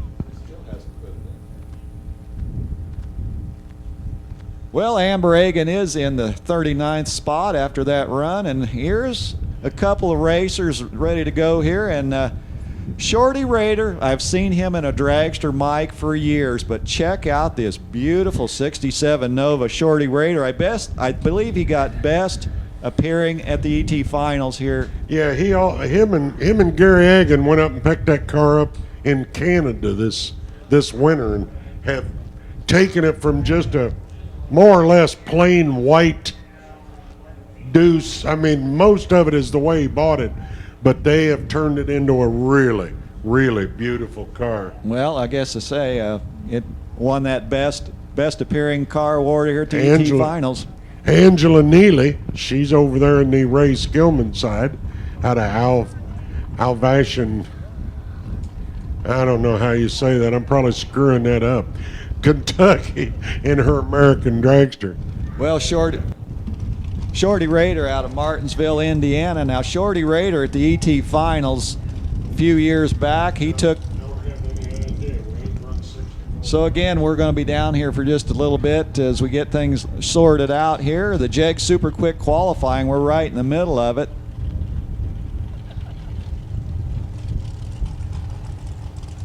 So it'll be when we get going again, it'll be Angela Neely and Shorty Raider. So it was 2010 as we look back a little bit. 2010 ET Driver of the Year. Shorty Raider took that down. Also won the Division III ET Finals here and went out to Pomona. And what'd he do out there, He Mike? won out there. He had that #1 on his car for a whole year. I always wondered if you won that number, did you really want to put it on your car? Because everybody in the world gonna take shots at you. You betcha. Hey, if you can beat the #1 person in the Yeah. out Go on ahead, that show me what you got, boy. you betcha. They get up on the wheel for you. Yeah. Well, here we go as promised. And you've got Angela Neely and I got Shorty Raider. And that is a pretty car too. That It is is. it's a nice looking car. Well, I'll tell you what, a well-deserved award during the ET Finals here this year as Steve Moss and Randy Moss bring that Firebird back after their pass. Now, to be fair to the rest of the world competing with him, it's really hard to screw up a 67 Chevy too. Well, I'll tell you what, wouldn't that be a fun ride to be behind the wheel of Shorty Raider's hot rod? Yeah, really. Go cruising on a Sunday with that race car? Oh, sweet. They can park that in my garage anytime they want. I'll take it for a spin. All right, here we go. We got the low beams on the tree. They'll roll in a few inches, and it'll be getting it on time. How low can you go? Can't go any lower than 450 if you want to take that low qualifier award. Away, 002 on the tree. He is searching for the finish line. Got it. 5:08, 136 for Shorty Raider. 488, for Angela.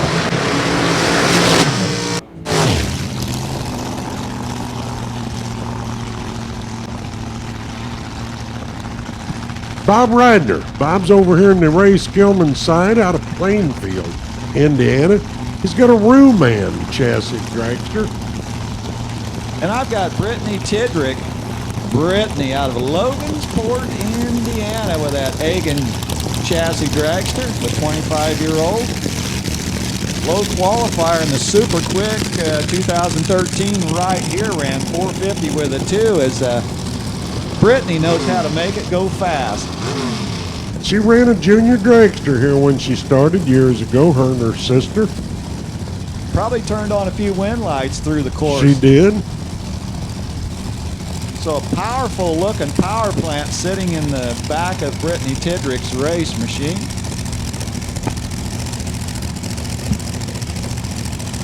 Little blower to kind of make some oxygen to help to burn that fuel a little quicker.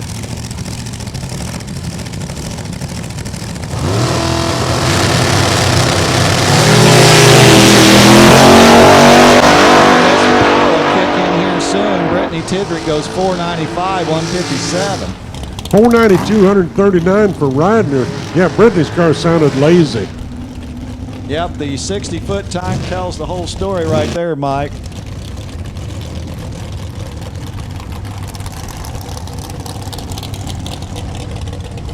Well, next up over here in the Ray Skillman side will be Stephanie Shelton.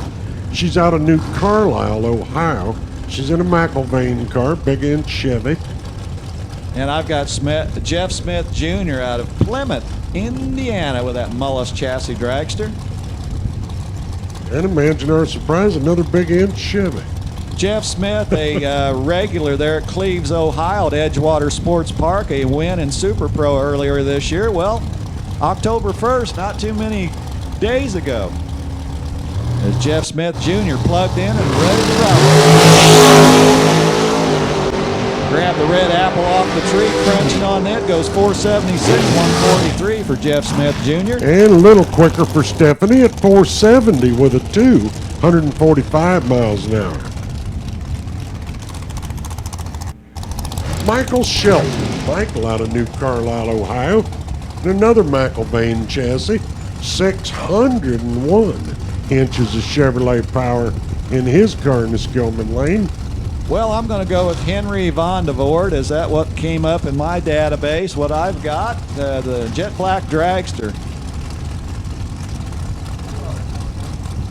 Yeah, it's Henry Van der Voort. Well, Henry, and again, Mike Coyle knows his racers well here at this racetrack. That is Henry Von DeVoort, as he verified that. A Super Pro runner-up last year at the bracket race. Got them rear tires planted, and that car is reaching for the finish line. Henry goes 463, 148. And Shelton 454 with a 4, 150 miles an hour. We ain't moved nothing around in them top 5 in a while, have we? No, we're just kind of sitting on things 50 here. with a 7 is what it takes to get in the top 5. Dean McIlvain, here's somebody capable of getting into that top 5. He's over here in the Ray Skillman side out of New Carlisle. And I guess you're not going to be surprised he's in a McIlvain chassis car. Well, I'll tell you what, our defending champ Corey Mong won this race last year when we ran it, October the 11th, the Jag Super Quick runner at it. Corey Mong back to try to get it done again. That is a diamond chassis, bow tie powered, Pendleton, Indiana. I think Corey ended up number 2 in our Super Pro points. How about 4 with a couple nickels to go with it, 150 for Corey Long. And McIlvain 456.0, 150 miles an hour. What a beautiful day for making horsepower. Man, you're not a kid. Pat Lamont, Lake Villa, Illinois is what he calls home. Race Tech Dragster. He's over here in the Ray Skillman side. Well, I've got Chris Stein rolling in from Silver Lake, Indiana.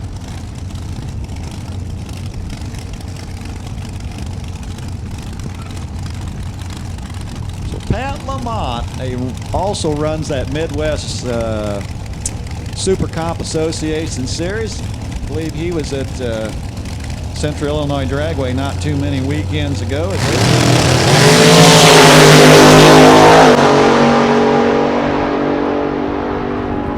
And a 483, 142 for Lamont. Well, Chris Stein found the shortcut through the woods, goes 452, 153, so that'll put Chris Stein in the number 7 spot. 59 cars. Got 5 more to go before we try to fill the field and see how we go beyond that. Tiffany Brandon. Tiffany's over here in the Race Gilman side. Out of Terre Haute, Indiana. Racecraft Dragster. Big inch Chevy. Well, I've got an advanced office chair. Terry Smith is nestled into that comfortably out of Liberty Township, Ohio. So Terry Smith, a winner in comp in the Midwest Nationals.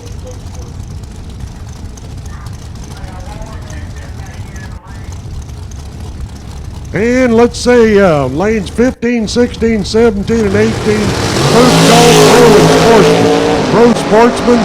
Lanes 15, 16, 17, and 18 to the lanes. Tiffany, 472 with a 7, 145. Well, Terry A. Smith, he was trying. He had 451. That ought to put him in the top 10, Mike, I would think. Let's check real quick. Yep, number 7. Terry Smith slides right in there, and he was just 3 thousandths behind Ken Story. And I need my Pro and Sportsman cars. Start making your way to lanes 15, 16, 17, and 18. Pro Sportsman cars to the lanes for your first time rookie. Dean Kern, Dean out of Fairborn, Ohio, in a diamond Ron 002 out of the gate, man. He plastered the Christmas tree. 456, 155. Oh, man. Kern's almost a 10th under. 441, 157. He's going to have to dial that sucker back a little bit. Well, Disco Dean won the super quick race at Beacon Dragway. Missed the championship by 1 point last year in the Jag Super Quick. 157 miles an hour for Kearns. Wow. Christy back. Christy's over here in the Race Gilman lane out of New Carlisle, Ohio, in a Race Tech car. Well, Sean Langdon will drive just about anything with wheels on it. Traded the top fuel car in for the Jag Super Quick car. I believe he's running Super Comp too, isn't he? Yes, Mike? he is. Yes. Yes, he so is. Sean Langdon's busy this weekend.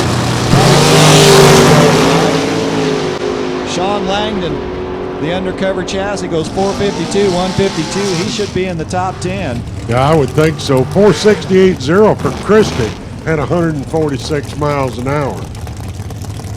Let's see, where's he at? I don't see him.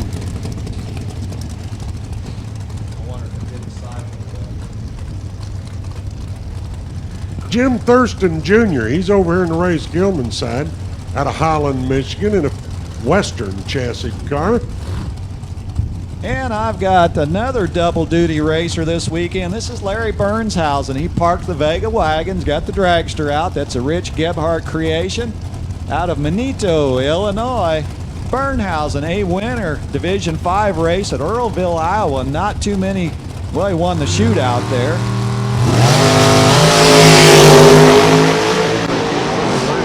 Wow, 005 Larry goes 464, 149. He's on the top, the fast part of the 32 cars.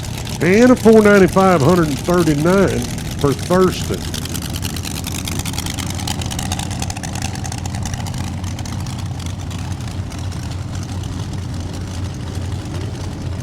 Billy back. Billy's over here in the Race Gilman side, out of New Carlisle, Ohio, to Race Tech Dragster. And I've got Jeremy York, loves to go fast, out of Muncie, Indiana. Billy back, a winner, Quick 8 Dragster at the Edgewater Sports Park earlier this year. And also need my Pro and Sportsman to the lanes, 15, 16, 17, and 18.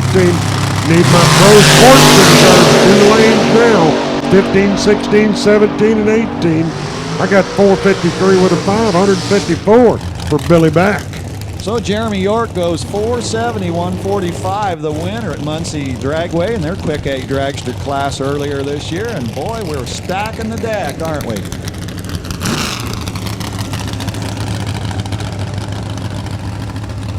And now we got Jesse York up here over here in the Ray Skillman side out of Muncie, Indiana. Raycraft car. I've got Andrew Johnson out of Cynthiana, Kentucky, undercover dragster, 598 cubic inch, and Andrew Johnson loves to go fast. Jesse, another one of those in the top 10 in the Jag Super Quick last year, left side. He'll run around the area. Motorsports Park. Jesse York leading the pack. Got the wheel out down there. What's he got? 492, 138 for York. 489, 142 on the heads-up start, and they were 7th thou apart down there. Ooh, got Josh Camplain over here in the Ray Skillman lane. He's out of Greensburg, Indiana, in a worthy car. And a second-generation racer over there as Camplain rolls into town, and Bob Prose out of Terre Haute plugged in. There's his dad, Greg, standing behind him watching Josh. Old Josh, runner-up here in Super Pro to bracket race Fall Classic Super Pro last year. Man, I bet he'll be in the mix tonight. Yeah, probably. He won Super Comp Fall Classic last year, 2015, so had a pretty good weekend. Winner in Super Comp, runner-up in Super Pro. Northbound and down as Pros looks for the finish line. Got it, 469, 145. Camplain 503, 117. Well, I think that is all we got. Well, I'll tell you what, we're just going to have to do it off of memory as a lot of 4.50s, at least 5, right, Mike? Yep. Definitely takes a 5.0 to get in the top 5. Well, we're going to bring them back later on, and it's going to be fun. They had an opportunity, shot at the track. They'll make the adjustments, and watch out next time. Yeah, I think it'll tighten up. So we got what? Pro Sportsman. Jag Super Quick. Cycle back to Pro Sportsman. You'll probably know a lot of these too. Yeah.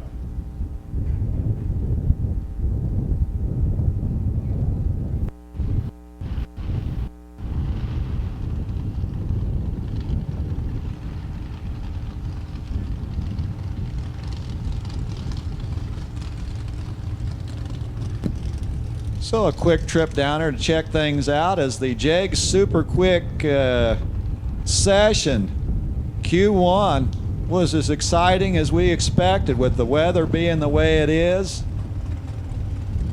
Not a cloud in the sky, just a beautiful day to be here at Lucas Oil Raceway. For those of you following along on D3 TV, we welcome you. Hopefully you're enjoying the action as Warren Evans working hard out over there to make it happen here. And we're going to roll right into our Pro/Sportsman time run session. They'll be back here tonight. All of the classes, Super Pro, Pro/Sportsman, will be battling it out here later on this afternoon and into the evening, as Lynn Mehere and Ken Phillips will start out our Pro Sportsman time trial session number 1. Lynn Mehere with that beautiful yellow, bright yellow 74 Maverick. Hey, if you get an opportunity, Kevin and Nancy Pepera are back there. Photos and more. They're set up in the staging lanes on the east side of the staging lanes. Check out the lens work as they've been working hard to bring those photos. They're freezing those moments in time for your pleasure as they will take those pictures and put them on just about any item that you can think of. Make great Christmas presents as Lynn and Ken roll in. Bringing the wheels up on that 89 Mustang as he woke that motor up with the pedal. Bottom bulb crushers going at it. Ken Phillips 672, 100 miles an hour with the Mustang. Lynn takes the yellow Maverick to a 708, 95 mile an hour run at it. Coy Bench Sr. and Louis Weatherford Jr. left and right. Couple Hoosier State racers. The 67 Belvedere, Snow White. And Louis Weatherford, the 67 Copper, colored race machine. Rolling down the boulevard and just Louis having the best of the trees. He left the biggest pile of branches underneath the tree on the right side. Louis goes 652, 102. Coy Bench trails 779 at 88 miles an hour. Let's try Ed Lancaster, 73 Camaro, right side. And Chad, with so many letters in his last name, I'm surprised it fit on the computer screen, but it's Nevin Schwander out of Fort Wayne, Indiana, 88 Mustang. That's easier to say, the 88 Mustang.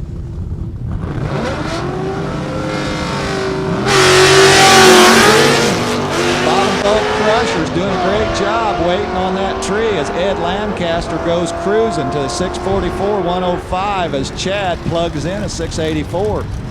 99 miles an hour to the Ray Skillman Auto Group scoreboard. And Chet Gibbs and Cody Knott. 66 Chevelle Cody brings it from Reelsville, Indiana. Chet Gibbs, the little Dodge Colt. I love that race car. Short wheelbase. It's got to be a fun ride. Calls it the Death Trap as Mike Coyle got them eyes working out here on the racetrack. Right now he's got that pizza, making it disappear. I didn't know he was a magician too. I know he does a lot of announcing, works on race cars. Now he's making this food disappear. So Chet Gibbs and Cody trying to get some valuable data to use tonight. Get to that circle. Chet's got the green bulb. That'll be half the equation for 732, 92 miles an hour for Chet Gibbs as Cody Knott. 711 went to the store at 95 miles an hour. Randy Dobbs and Ryan Novak. Right and left, the Camaro and the Nova. A couple of them born during the 60s. Ryan Novak out of Franklin, Indiana. And Randy probably drove his car here not too far away as Randy Dobbs will bring the 64 Nova 2, a good cruising race car, the white hardtop. The post car going to post a good number down there, he hopes, on the Chevrolet lane.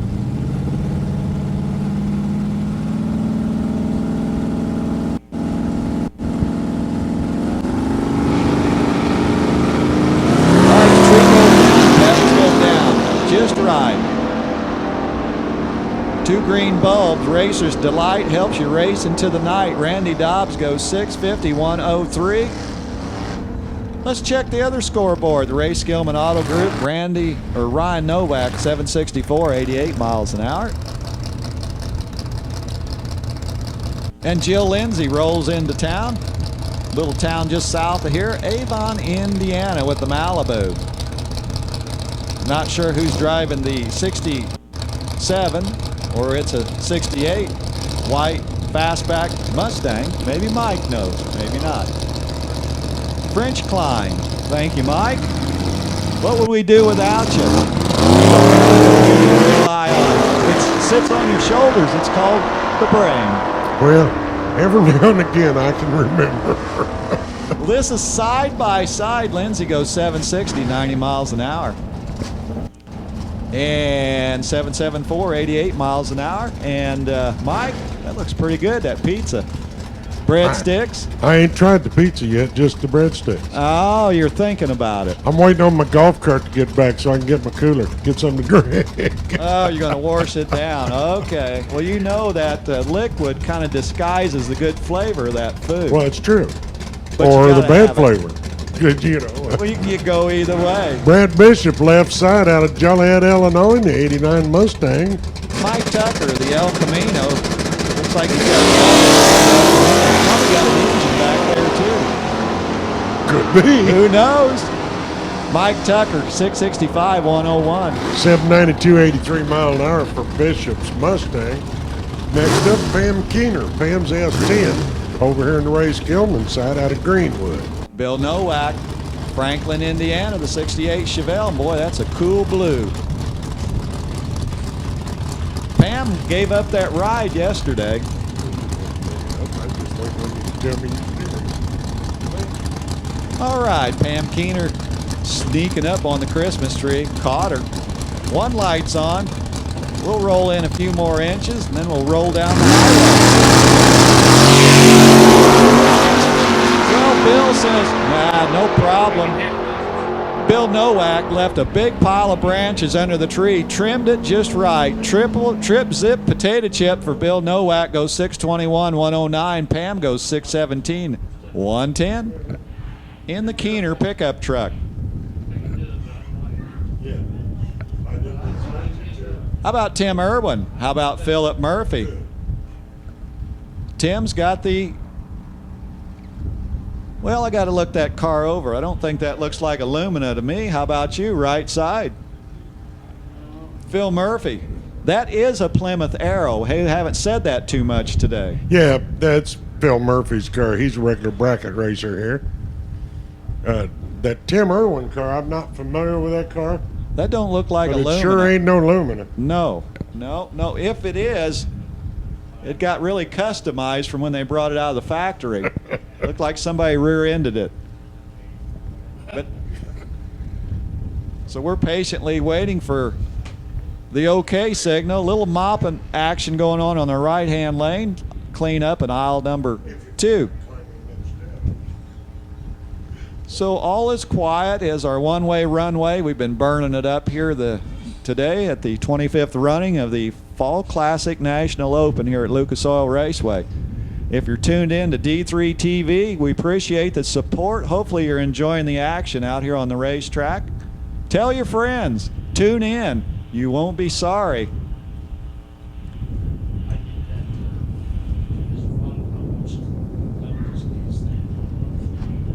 Well, I'll tell you what, the great part, there's a lot of good things about D3 TV. My 91-year-old father-in-law, World War II vet, POW, is not able to be here. He's tuned in and listening and watching.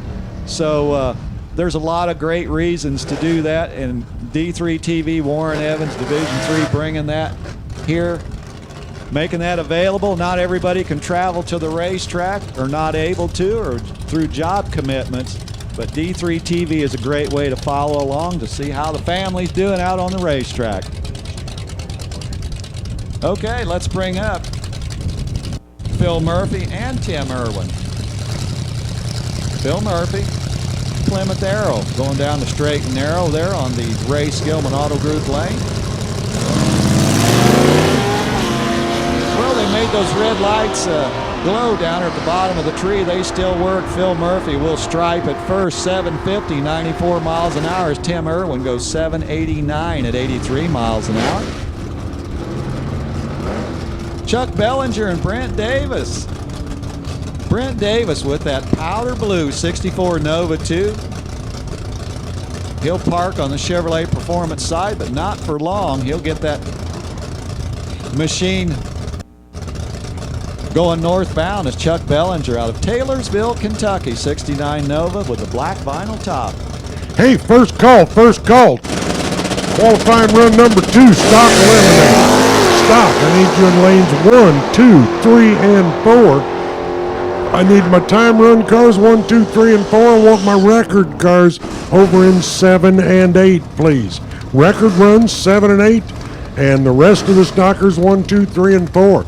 Bellinger 688, 95 miles an hour, and Davis 669, 100 miles an hour. Stock eliminator, run number 2, 1, 2, 3, and 4 record runs, lanes 7 and 8. How about Joe Pickett? He's going to try to picket their pocket. The Avon, Indiana S10 runner got the laundry basket on back, got the full purple going on the truck. Right side, Harold McLean and Green. McLean. All right. Okay, Harold McLean with the bright red 71 Nova. Got the color right, got the car right. We'll work on the name. 650, 103 for Harold McLean. Joe Pickett, 647 at $1.04. Lance Line out of Minnesota. Part of the Racing Jason Line family. The green 69 fastback Mustang, and they're going to go fast right on back to the Quisto.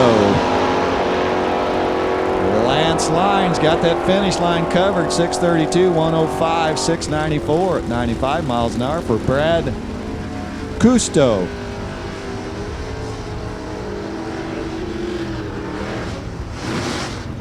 '77 Vega, occupied by Scott Stillings out of Floyd's Knobs, Indiana.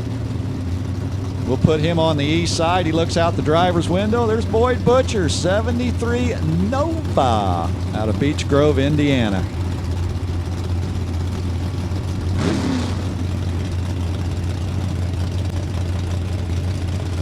So Scott Stillings, a runner-up at the National Open in Cayuga, Ontario in the Superstock Stock Combo earlier this year. Goes 10 on the tree, and he's going for the finish line. Scott Stillings goes 652, 102. Boyd Butcher a little quicker, 642, 105 for Boyd Butcher. As Dave Wiggum, well, Dave Wiggum, wasn't he driving the wagon, or is that another Wiggum? Okay. So Kevin Wiggum was in the wagon, the Wiggum wagon. Well, this is David Wiggum in the 86 Camaro. Well, he's parked alongside Rodney Fitz's S10 pick-em-up truck. Couple Hoosiers trying to spin the hoops, trying to get some numbers to work with. Dave Wiggum won the wheelie contest on that pair, and he'll win the race. 639, 105 as Rodney Fitz goes 673 at 99 miles an hour.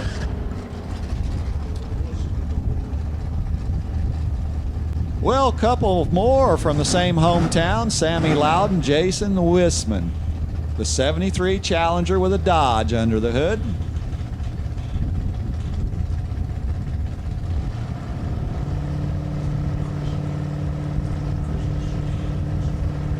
So Jason Wisman picking up a win here at the bracket race in the sportsman class. Takes that red apple right off of that tree. He'll want to throw that one away later on. Sammy Loudon goes 803, 83 miles an hour as Wisman goes 806 at 84 miles an hour.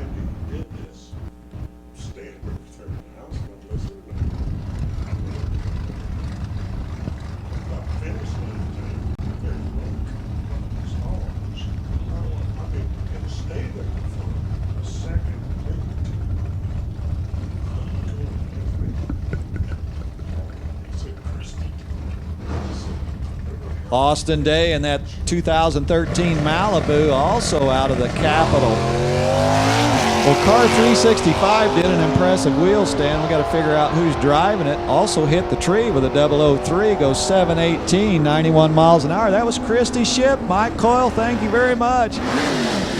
Oh, Redman's in the house. He's going to relieve us announcing here, right? No. He's shaking his head no. The Kentucky runner. Ah, I see. Redman. Redman in the house. Steve Jones, Josh Pickett on the racetrack. Josh left, Steve right. Steve Jones, 67 Camaro. He's got the blue going with the white stripes down the back of that race car. Josh Pickett, 67 Camaro. He's cruising.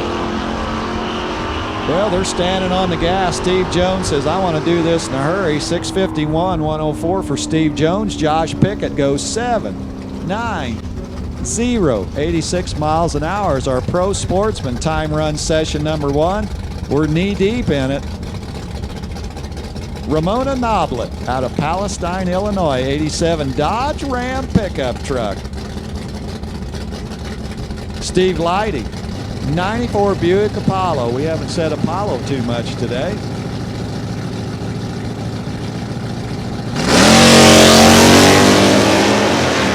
Steve goes 14 on the tree, foot braking it, impressive. Lighty goes 674 at the century mark. On speed, Ramona Noblet goes 822, 80 miles an hour, decorates the Chevrolet Performance scoreboard.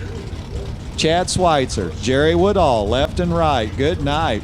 Chad Schweitzer, 67 Camaro, it's orange with a few other colors mixed in for good measure. Jerry Woodall, 79 Malibu, the Indiana runner. Chad from Bucyrus, Ohio, making the trip down to the 25th Annual Fall Classic National Open. We got those special chrome Wallies to hand out. Mike and I's tired of babysitting the Wallies here, so somebody please take these kids home tomorrow up here in the tower. I bet we got a lot of racers that want to take those chrome Wallies home. You bet. Chad Schweitzer, Jerry Woodall working the pedal, working the magic, working the scoreboard. Chad's got a 630, 109. Jerry Woodall goes 646 at 105.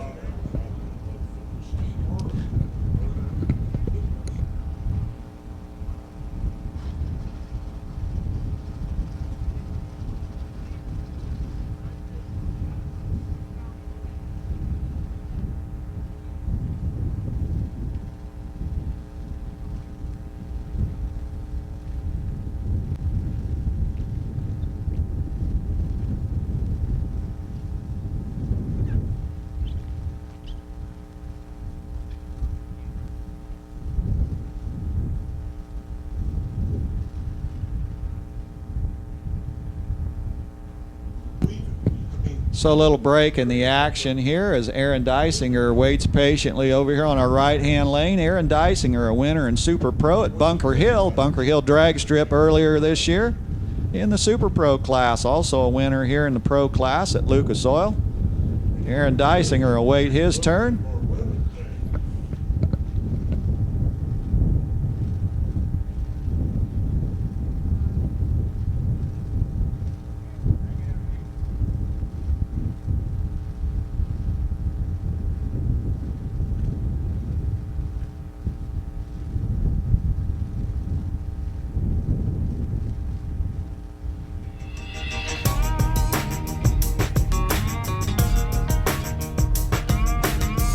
So a little bit of cleanup over there on the left-hand lane as the mop's getting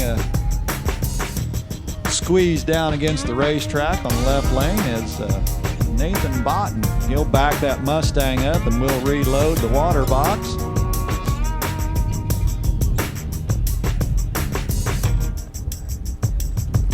So the little race within a race, our Quick Fuel Technology Super Quick Shootout will be conducted a little later on here today. That'll be quite an affair as the top 8 points earners through the Jake Super Quick racing season this year will be duking it out for their bragging rights for the 2016 winner of the Quick Fuel Technology Super Quick Shootout.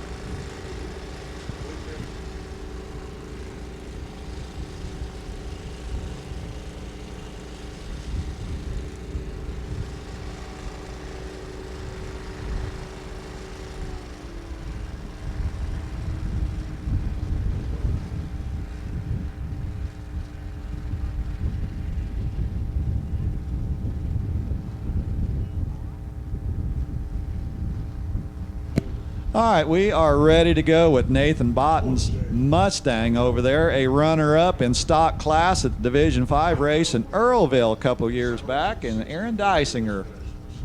They'll spin those hoops and bring some heat into those race tires.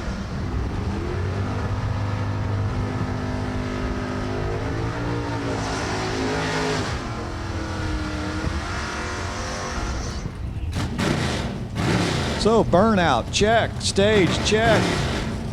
A good time slip to work with. Check, check, as they both roll in. Mike, we're getting close to running stock again, aren't we? Record runs coming at us as well. Yep, they're all back there in the lanes, it looks like to me. Or most of them. Let's make another call just in case. Stock Eliminator, 1, 2, 3, and 4 record runs, 7 and 8. Stockers, 1, 2, 3, and 4, and record runs, 7 and 8. Well, a couple lights that's not Racer's Delight. That'll end your night as Aaron Dysinger goes 6:53, 103, and Nathan Botten goes 7:29, 91 miles an hour.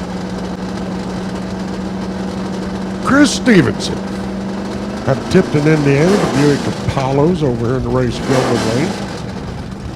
And I got James Gibson out of Kempton, Indiana, the 74 Dart.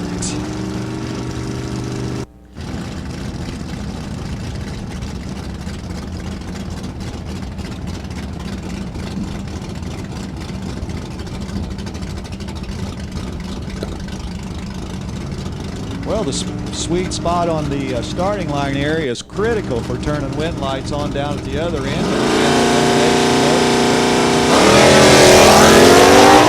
Couple wheels up, charging down the racetrack.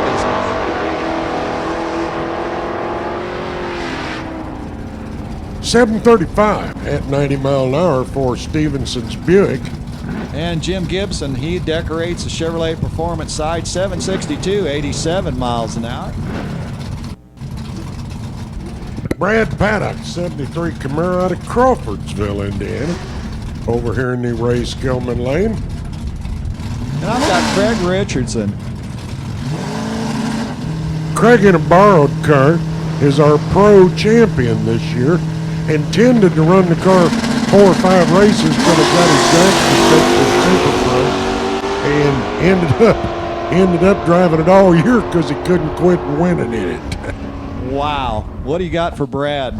Brad shuts off the clock 693, 97 mile an hour. Well, Richardson was 001 on the tree. Craig, that is, 630, 103, and he won the Quick 16 Open Car at Muncie Dragway earlier this year. So Craig's on his game on the tree.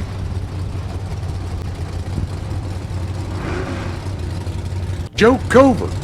Joe's Grand Dam's over there in the Ray Skillman side. And I got Double B in that 67 Mustang. That's Bobby Bishop from Lamont, Illinois.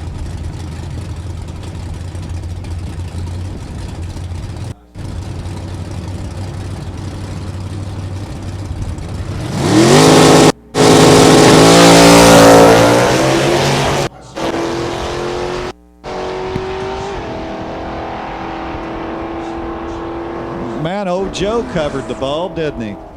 Well, he sure did. He runs 762, 73 miles an hour in the Grand Dam. Bobby Bishop goes 8 flat, 82 miles an hour, and Joe's in race mode. Peter Maduri out of Anderson, Indiana, 87 Mustang. He's over there in the Ray Skillman side. I've got Tina Wood out of Massillon, Ohio, the G8. We haven't said that very much today. You know, you don't see many of those cars. It was amazing how fast they disappeared when yeah. GM quit building them. You don't stumble over them. Kind of like the Pacer. I mean, it was a nice car. They were quite quick. Yeah, boy, yours is fast. 690, 98 miles an hour for the Mustang of Maduri. Tina Wood goes 837, 82 miles an hour, and quickly we roll in with a couple more. Well, there's Gary Pritchett in the family Mustang, the 11 Cobra, over here in the Ray Skillman side. And I got Jerry Stamps with a 73 Dusta. And right behind Gary's his wife, Leah Pritchett, over here on the left side.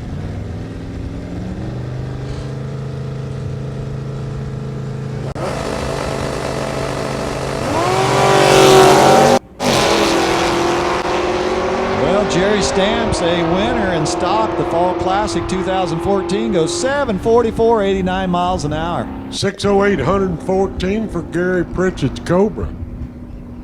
Next up in the left lane will be Leah Pritchett in the 16 Hellcat. And I got Danny Wisman out of Greenfield, Indiana with the Dodge Demon.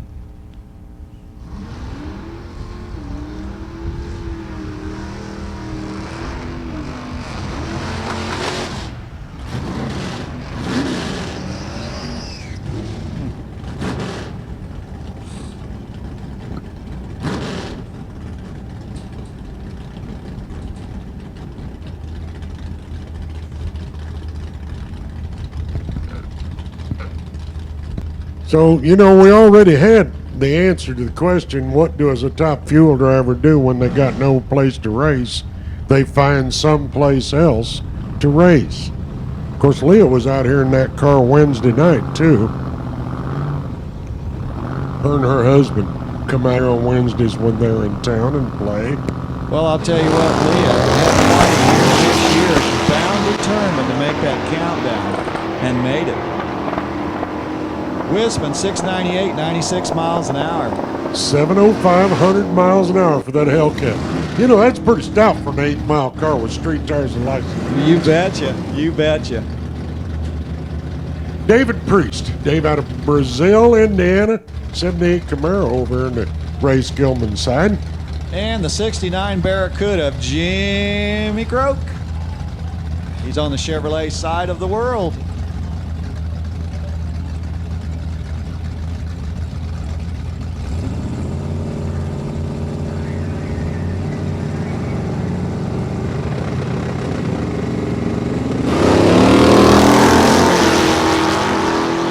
Jimmy Croak has the way with the racetrack with that 69 Barracuda, 693, 97 miles an hour. 822, 82 miles an hour for Priest Camaro. James Reed up next, that big 66 Chevy Biscayne out of Brownsburg. He's over here in the left lane. And James Gibbs out of Monrovia, Indiana, 66 Dart. Loves that race car, as James Gibbs has been in the winner's circle. Lions Raceway Park Pro Class winner earlier this year. ET Finals Shootout winner and one of our 4 ladders that we had in the Pro Class. So James Gibbs, very successful in that out of the gate, foot braking it. James Gibbs searching for the finish line. Got it. 668, 100 miles an hour for Gibbs. 657, 106 for Reed's Biscayne.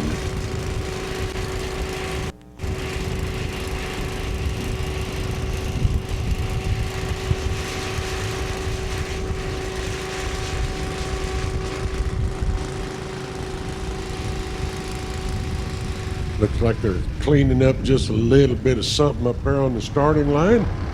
Next up will be Bonnie Stouter. Bonnie's out of Brownsburg in that Chevy pickup truck. Actually, that was her brother-in-law in the big 66 Chevy ahead of her.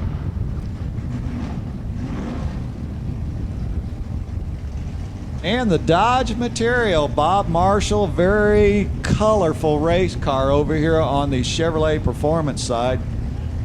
Bob Marshall, a runner-up in Super Stock at the Division III race in Norwalk last year, and a car that just is begging for a camera's attention over here in the right-hand lane.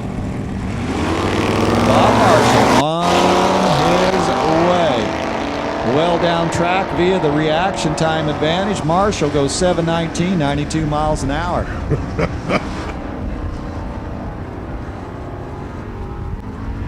And a 904, 74 mile an hour for Bonnie's pick-em-up truck.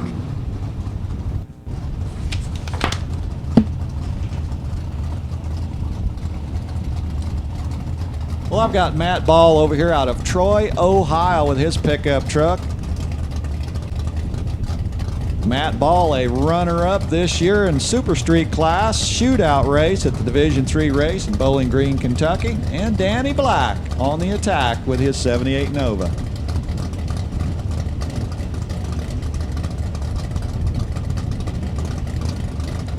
Danny Black, a winner at the No Box Nationals there at Lions Raceway Park earlier this year. Yeah, Danny's become a really, really good bracket racer. Well, I'll tell you what, last year King of the Track winner. Danny's dad was a stocker racer for years and years. Wow, had it in the blood. Yep. But this one's going straight. In fact, that's the last car his dad built, the car he's driving. Well, what Danny run down through there, Mike? How about 664 at 100 miles an hour? Matt Ball, 633 at 107. Nick Finney. Nick Finney's over here on the left side, 69 Buick Special.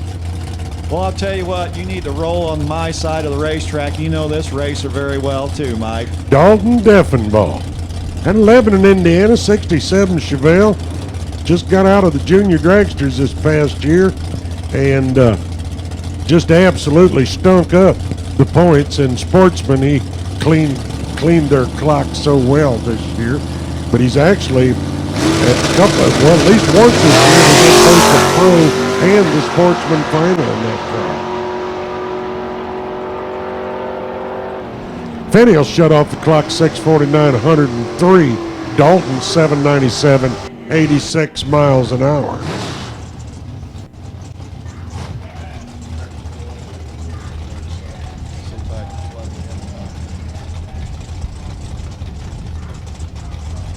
Over there on the left side is Tommy Morey out of Lake Villa, Illinois, 68 Camaro.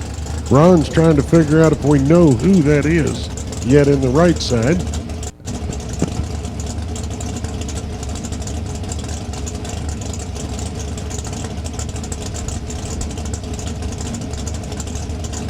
And it appears what we know is it's an orange Camaro. That's about all we're going to call it. That Got wheelie bars hanging down the back. Got of wheelie it. bars, we know that too. So it's got some power to bring the wheelie bars. Tommy is gone. 560 at 123 miles an hour. In fact, Tommy went too fast for the class. 679, 97 miles an hour for the orange pumpkin that went down the racetrack as we bring up two more, Mike.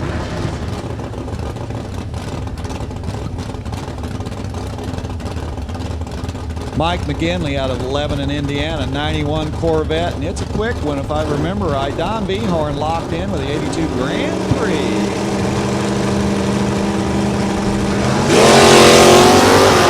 Well, Mike McGinney brings that front end up on that Corvette. It says, oh, that's enough. Bring them wheels down. It's down. Don Behorn goes 652, 102. McGinley goes 705, 94 miles an hour.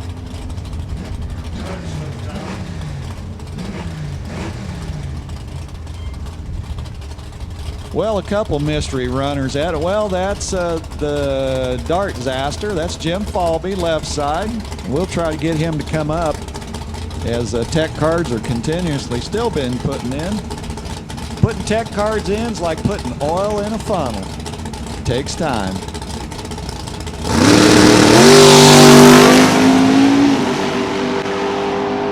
They are burning up the keyboard. They'll get it done. Jim Falby gets it done. 566, 121, 798, 85 miles an hour for car number 1969.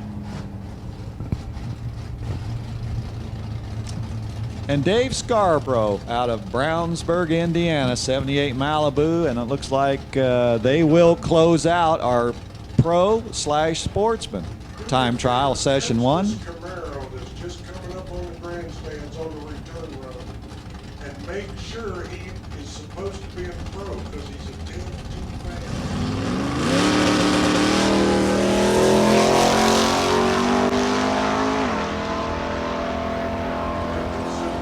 So Dave Scarborough will decorate the Chevrolet Performance scoreboard. He's got those paint brushes out. 683, 98 miles an hour is the numbers he'll pick up down at the time slip. And that will conclude as we've got stock at the ready.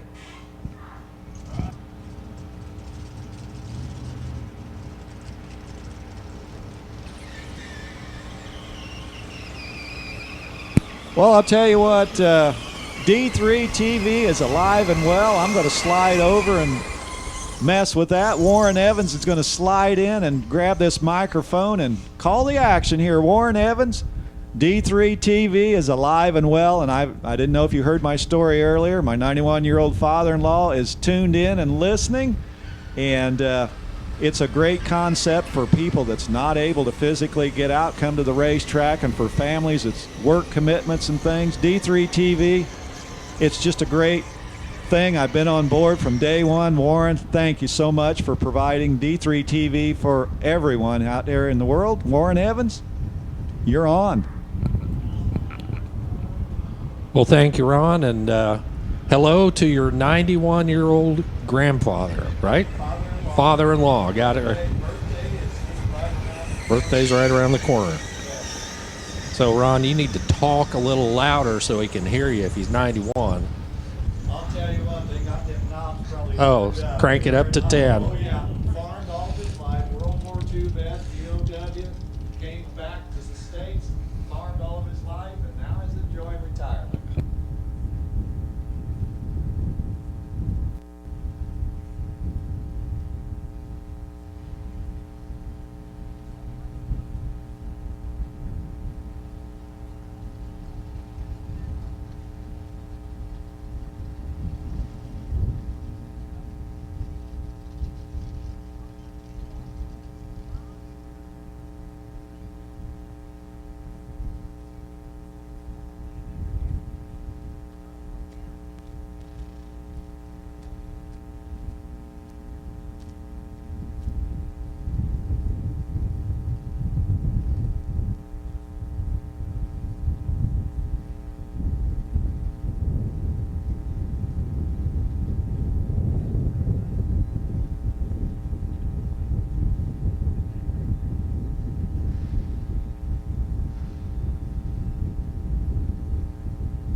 All right, stalkers. Getting them warmed up here, getting set to pull up to the starting line. Left side of the track, Ray Skillman's side. John McCarthy Jr., U-Stock Automatic. That's about as slow as you can go in stock Eliminator. Although he sits number 3 right now on the qualifying sheet, is 117 under. Went 1367 last time around. David Massey, I'm guessing that's what that says, from Morning View, Kentucky, in stock automatic. Malibu wagon pulling up Chevrolet side of the track. He's got a mid-pack there.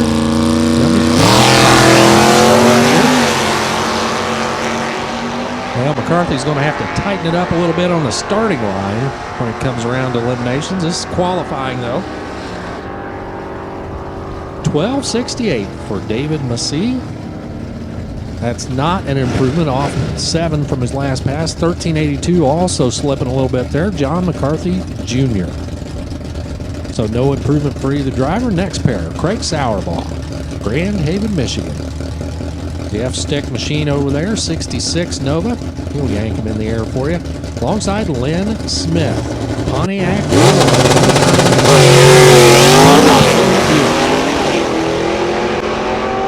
001 light for Sauerbaugh as he heads down track. The stick car, left side, trying to improve on that 11 flat. Not going to do it. 1114 at 117. 1134 also falling off there for Lynn Smith. So everybody's slowing down a little bit as conditions warm up. Looks like a little bit of headwind now that they're driving into as well.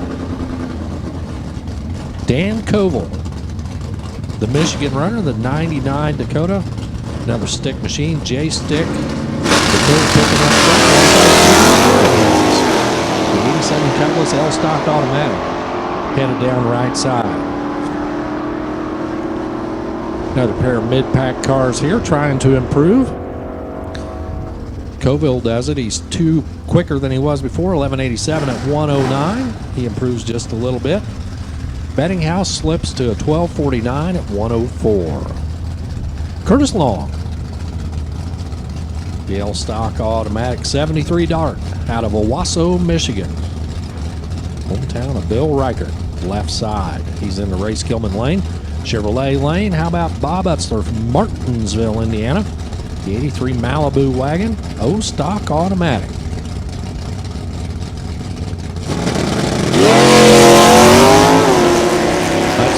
Eases it off the line, long down track, way down track. 003 on the tree. At the finish line, how about 1146 at 113? That was his first shot at the track. Utzler, slow roller there. Now it looks like he's picking up just a little bit, but not moving very fast. So It'll get him on the sheet, but don't look very good. 29.14 at 37 miles an hour. Two more. Don Turk. The Wild Turkey Engineering Grand Am, Pontiac Power, in-stock automatic, left side. 12.11 on his first pass, looking to improve that. Terry Dye, right side, Brighton, Michigan. 78 Aspen. Bob Fry's favorite car on the grounds. G-Stock automatic over here, right side. He was 72 under on his pass. Turk 88 under for number 25.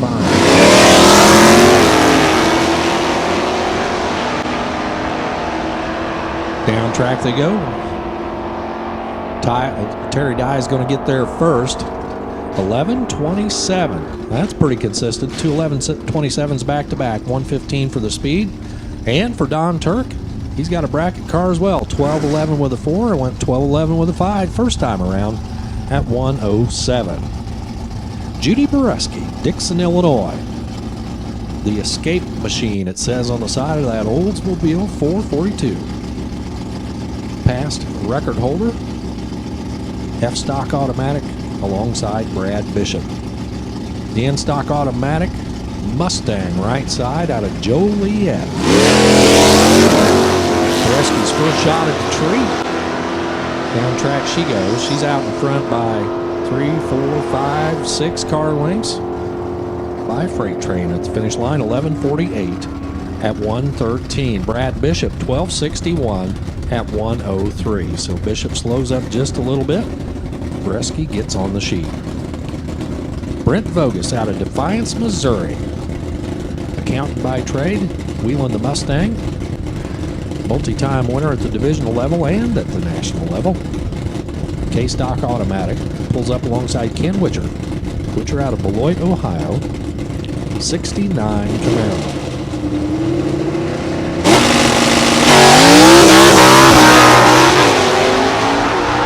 So Vogus spins him, hooks him up, away he goes. 10.67, left side for Vogus. Right side, Ken Witcher, 11.27 at 1:14. No improvement there for Witcher. Rodney Long comes up now. Salina, Ohio, the home base, 69 Camaro. Rick Winchester out of Cincinnati, 70 Camaro. Quite the difference in appearance, 1 year mix. There's Camaro, second gen right side, first gen left side. In stock automatic.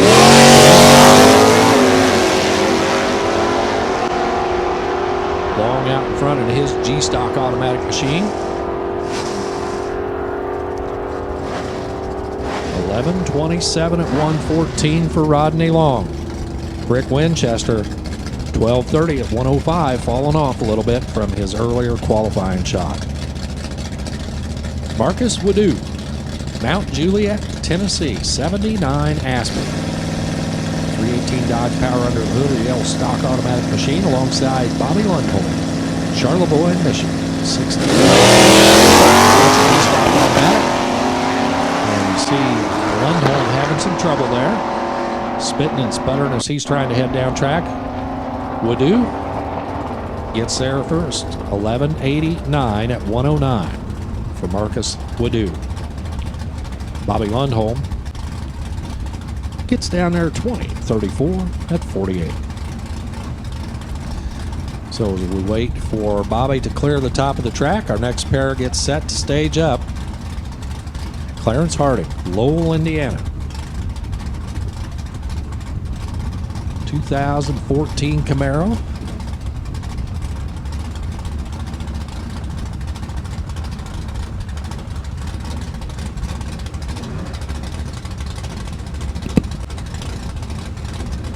So for Clarence Harding, the Copo Camaro left side alongside Denny Hillman.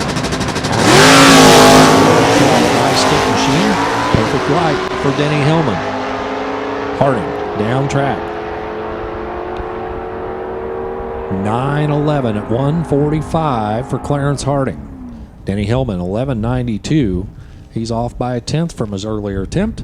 at 112. Marvin Benoit sits back here at the ready line. The Camaro. Recent retiree. Before that, president of Quick Fuel Technology, but Facebook says that he retired about a month ago, so congratulations, Marvin. Taking some time out to enjoy life now, alongside Steve Sullivan out of Westchester, Ohio. The Sullivan Racing Mustang. The Mustang in-stock automatic. For Marvin Benoit, E-stock automatic Camaro.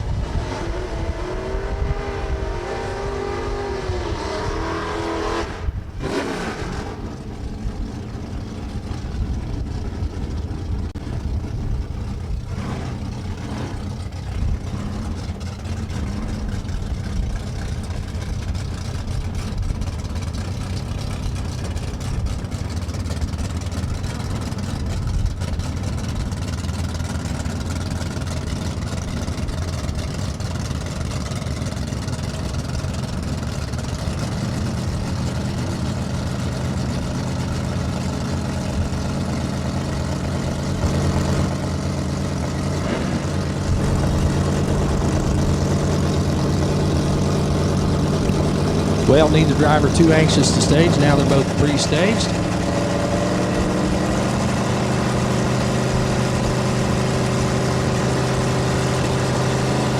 Sullivan just tickling the beans. Benoit is in. Beans up. Perfect line for Steve Sullivan.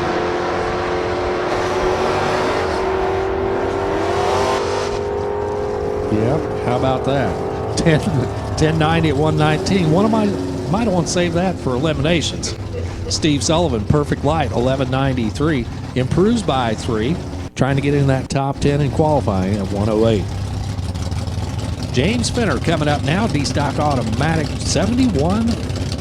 Dean. Is that Jamie? Go by Jamie. That's what I thought. Jamie Finner.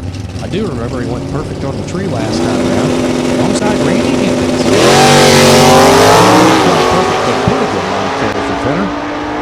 Eakins, the Missouri runner, the factory stock G machine, Drake Pack Challenger 1010. 1010 at 129 was number 1 qualifier at 128 under. No improvement. Still sitting number 1, 1084 for James Finner at 119. Daryl Steiger coming up now. The H-stock automatic Volare. Clayton, Indiana. He'll stage up Ray Stillman's side. John Foxbauer already staged and ready.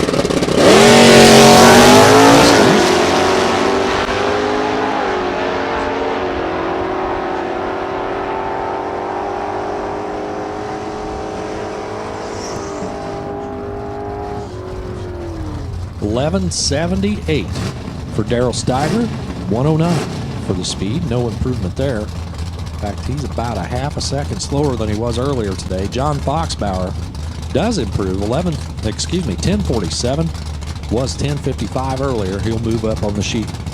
Marissa Hammond coming up now. The iStock automatic 84 Camaro left side, alongside Mark Williams, making the tow up from Charleston, West Virginia. 99 Camaro. Stock automatic. Red. Williams 001 red. Hammond slowing on track there, moving over towards the outside wall. Williams straight and true to a 10:34 at 126. Hammond stopped at about 800 feet. Now is moving again.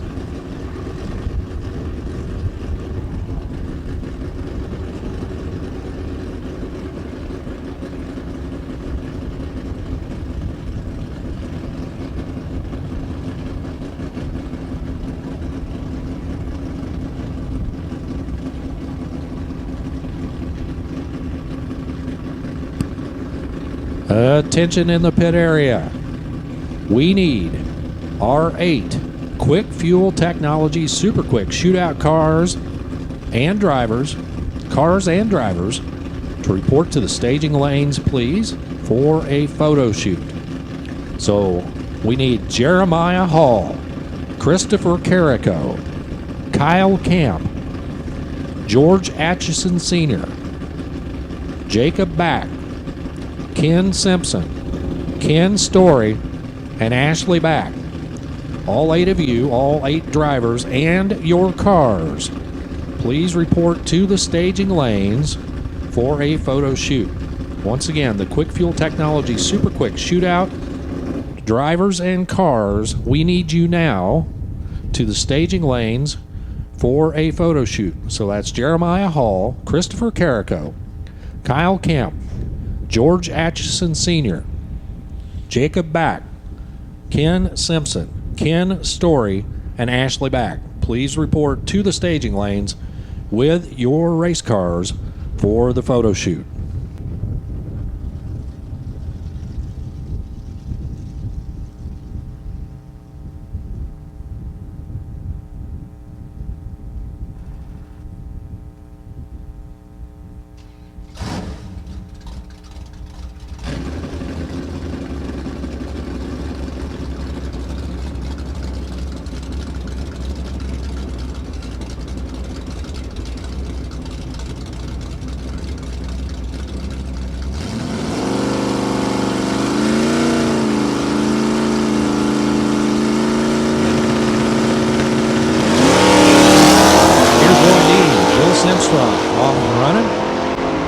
Dean, the R stock automatic. Simpsrod banging the gears there in his K stocker. And Simpsrod gets to the finish line 11:63 of 111. Improves by 2 ticks. Roy Dean, 13:91 at 92. Mike Keener, Paul Boster. Coming up now, Keener, the A-Stick machine out of Birmingham, Michigan. It's a 67 Camaro alongside the D-Stock automatic Corvette. Paul Boster out of Peninsula, Ohio.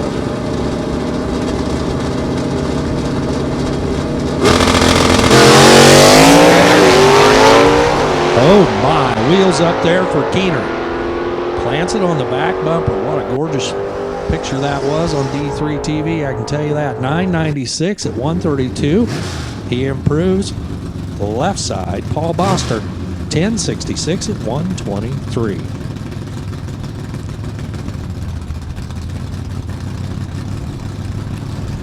Here's Jeff Sharp and Tim Winesapple. I think that's my best guess. Sharp, left side. Coyle says that's how I say it, so I think we got it. I stock automatic out of Louisville.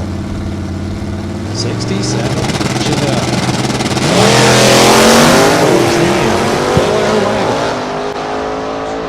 With a stick. Yes, you're correct. Didn't find all 4 of them in a row, that's for sure. Sharp 1176 at 110. Winesapple taking the nice Saturday afternoon cruise. 2392 at a screaming 30.05 miles an hour. George Warren, Jeff Blanchard coming up now. Warren left side, Ray Skillman lane. F-Stock automatic Ford Fairlane. Jeff Blanchard, Lowell, Indiana, the home base. It's a factory stock G Cobra Jet Mustang.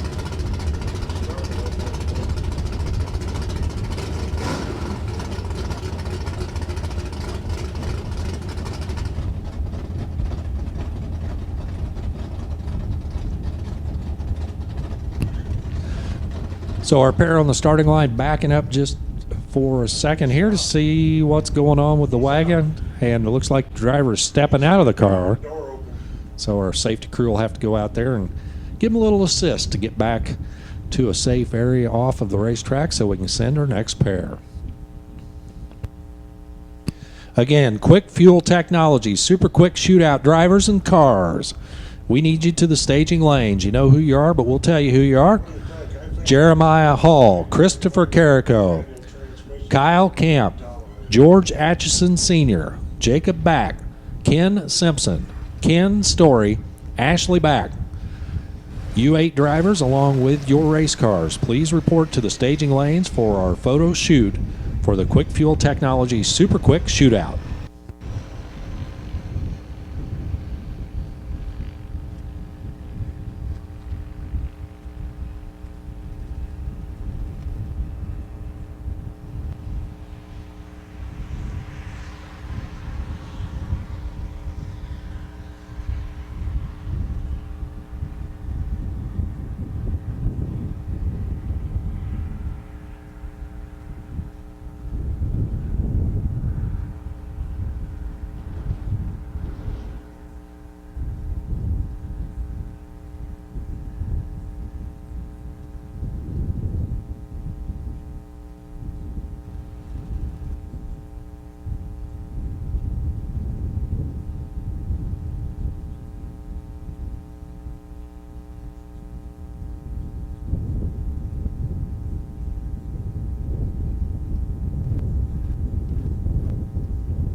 Reminder, racers, that tomorrow morning, here on the 3rd floor of the Wally Parks Tower here at Lucas Oil Raceway, Team RFC, the Racers for Christ Chapel service, will be happening tomorrow morning, Sunday morning, 8:15 a.m.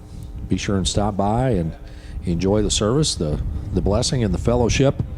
That'll be here tomorrow morning in the tower on the 3rd floor. Everybody is welcome to the RFC Chapel service tomorrow morning at 8:15.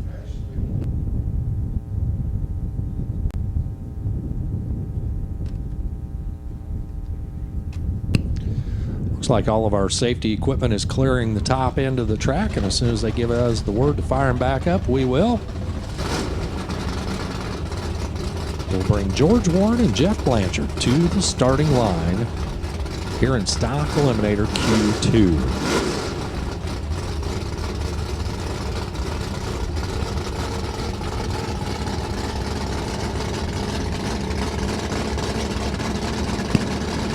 Warren already staged and ready. Here comes Jeff Blanchard pulling in right now. Ready to go. Wheels will start for both racers. George Warren, Jeff Blanchard, side by side. Blanchard making steam there. How about a 1060 at 124 for Jeff Blanchard, right side of the track. For George Warren, 1111 at 116. So as we've been seeing in all of our pairs so far, people falling off a little bit. A couple of them have improved, but weather conditions are changing throughout the day. Conditions not quite as favorable as they were earlier. We saw big numbers being put up on the board. Todd Kuhn coming up next. Marshall, Illinois, the F-Stock Automatic GTO, alongside Robert Holmes from Huber Heights, Ohio. He's wheeling the J-Stock Automatic. Holmes 009 on the tree. Right side, good looking light there. Kuhn out in front by just a little bit. Finish line, Todd Kuhn 11:35 at 114.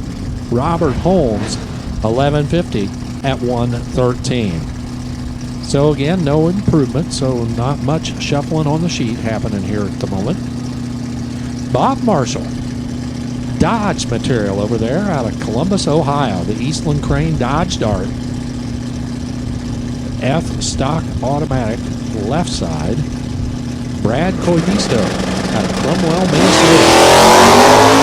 H stock automatic out of Line Performance Shop. The GTO hustling down track right side for the Minnesota runner. He does improve by 2 ticks. 11:06 at 117, trying to improve on his number 7 qualifying spot. For Bob Marshall, 11:37. That's a big jump for him. He's 1,300 better than he was first time around. Brett McFarland coming up now, the A-stick machine over there, 68 Camaro. I'm going to guess the wheels are going to come up. Yes. Picture perfect, left side. Bruce Castle alongside out of Naperville, Illinois. E-stock automatic 71 Mercury Cougar RX7 XR7. Just as put as you please. Well, I'll tell you what. That's an e-ticket ride right there, Boyle. 10-10. Little bit better for McFarland. 10-10 at 131. 1093. Improves by 3 for Bruce Castle at 119. Coming up now, it's John Dinkle out of Pinckney, Michigan. The Stage 3 64 Belvedere A-stock automatic.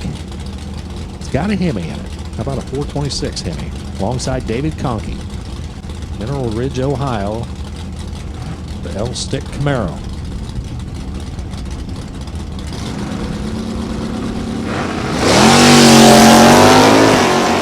Red light start for Dinkle, doesn't matter, qualifying pass.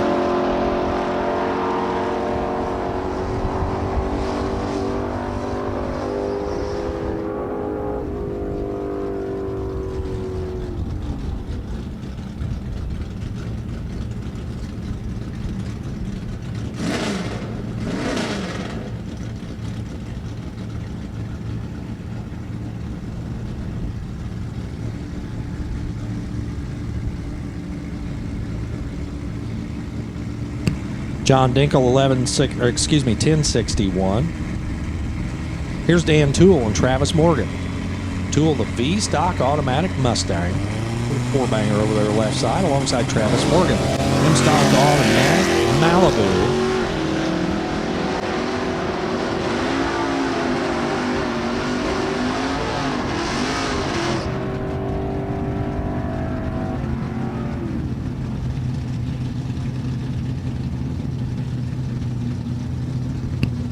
Dan Toole, 1463 at 89.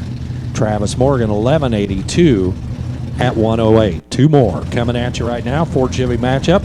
How about Bill Skillman, the factory stock A Mustang, alongside Tom Gillum. Gillum, the 70 Camaro E-stick machine.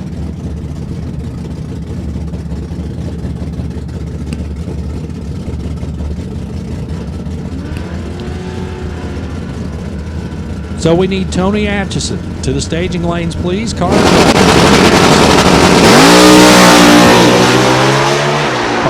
driver for the Quick Fuel Technology Super Quick Shootout.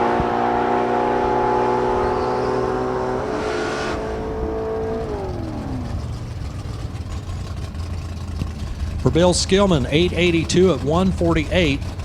Tom Gillum, 1076 at 120.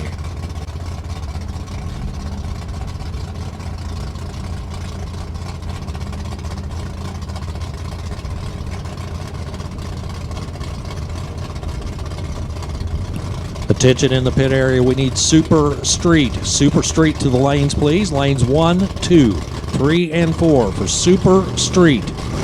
Super Street to the lanes, please. Lanes 1, 2, 3, and 4. Super Street, lanes 1, 2, 3, and 4. Terry Nagel, Rosalind Gressens. 11:10 for Terry Nagel at 115. Rosalind, 12:36. She's 3 better than she was before. 12:36 at 106. Once again, Super Street to the lanes, please. Lanes 1, 2, 3, and 4 for Super Street.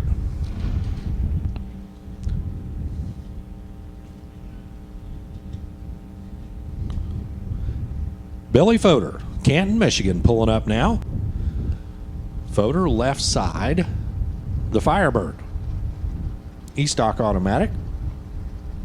Bob Gear alongside out of Salem, Wisconsin. The Executioner machine, 72 Buick Grand Sport. K-stock automatic. As he's running. Once again, Super Street to the lanes, please. Lanes 1, 2, 3, and 4 for Super Street to the lanes.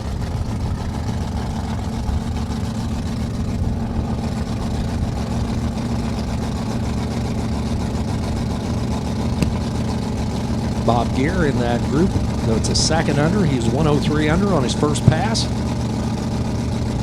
Billy Fodor about a half second under the index, trying to improve. Fodor goes red, heads down track. Trying to put a number on the board down there. How about at 11:18? That's a little bit quicker. 11:18 at 1:16. 11:66, falling off by 5 for Bob Gear at 1:09. So Gear will stay at 11. Fodor with a chance to improve. Larry Buckingham coming up now, the B-stick 95 Camaro, yanking the gears over their left side. Former national record holder alongside Nathan Bottom out of Plainfield, Illinois. Lifts him up a little bit out of the beams as they head down track. Buckingham, left side, gets there first.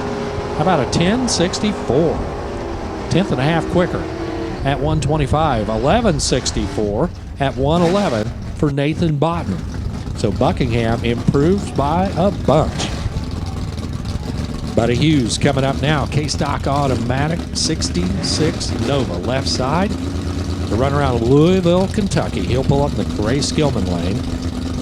Chevrolet side of the track, it's Matt Antrobius, H-stock automatic out of Prattville, Alabama. That's an 89 Camaro right side.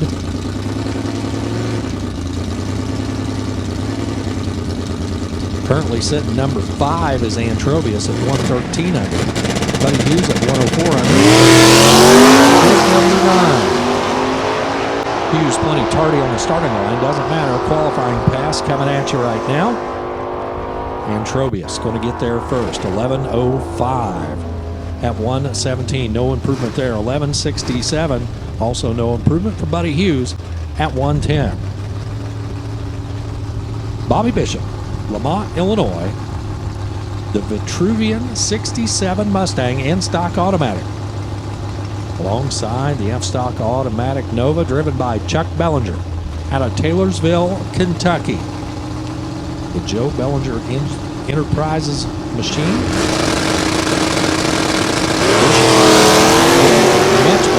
The first time around, Bellinger 005 on the tree. He'll hustle down track. 11:08's what he ran on the first pass. How about 11:12? A little bit slower that time. Bishop also slowing down, 12:84 at 100 miles an hour. As long as you don't have to run heads up, not a problem. It's just a bracket race when we get into the next round. Brent Vogus, Defiance, Missouri, K-stock automatic. 68 Mustang is what it says in the computer, but that is a Mercury Cougar over there.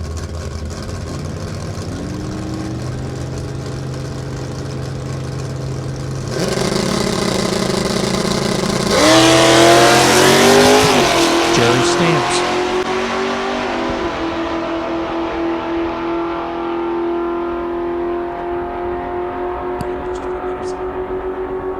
$11.83 for Jerry Stamps at 110. Brent Vogus, $12.55 at 102.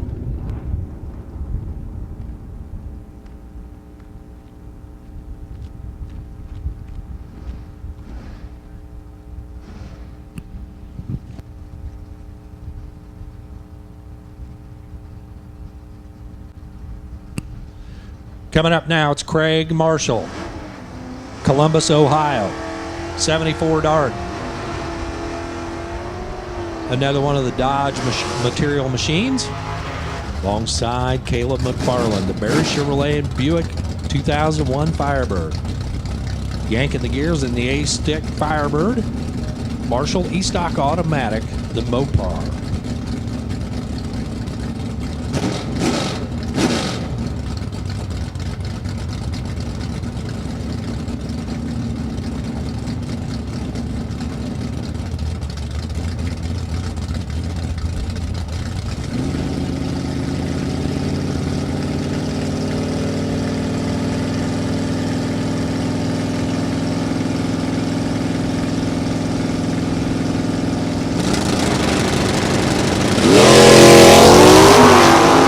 Good looking lead for both drivers, the Mopar and the Firebird.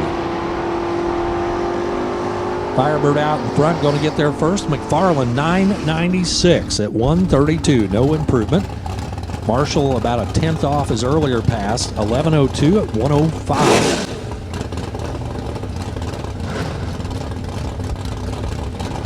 Mike McGinley coming up now. Runner out of Lebanon, Indiana, 91 Corvette.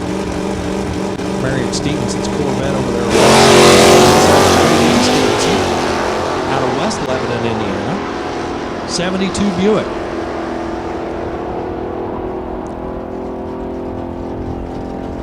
$11.22 for the Corvette. Does improve by a tenth. $11.22 at 116. $11.70 at 111. Falling off there for J.B. Stevenson. Christy Ship comes up next. Ship family, very involved in drag racing. Ship out of Whiteland, Indiana. F-Stock Automatic 69 Nova alongside Chris Stevenson. T-Stock Automatic 73 Buick. Apollo Stevenson, he likes to be called. Down the track he goes alongside Christy Ship. Christy getting there first. Improves by 5, 11.52 at 111. That's 5 better than her 11.57 earlier today. 11.78 at 110 for Chris Stevenson. Excuse me. John Sarek, Sullivan, Ohio, V-Stock Automatic Camaro. Ray Skillman lane. On the Chevrolet side of the track is Lance Line. Cromwell. Line Performance Mustang. B-Stock Automatic side by side, heads up race. Lance Line gets there first, 10:08, 128. Sarah 10:80 at 120. So Lance Line was number 4 and improves by 2. John Sarrett 1080 on a 1080 and a 1080, a bunch of 1080s in a row. Gary Summers, the in-stock Super Stang. Franklin, Kentucky. 32 times, the computer says. National record holder. Alongside Paul McCure out of White Lake, Michigan. The engine builder, factory stock F machine, Copo Camaro right side. Pair of record run attempts on the starting line right now. Gary Summers, the record he's shooting for, 12:45. He's already busted that with a 12:12 earlier. Paul McCure trying to improve on his 993 earlier, 978. He is a ton under 978. Didn't get to see Gary's info before it cleared off the screen. Gary Summers' stuff. Here's Tommy Turner out of Tompkinsville, Kentucky. The Turner Motorsports Mustang.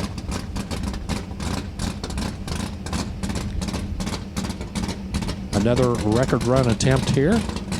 The record for the category 1187. It went 1189 on his first pass, so he was not under the record. Trying to improve on that.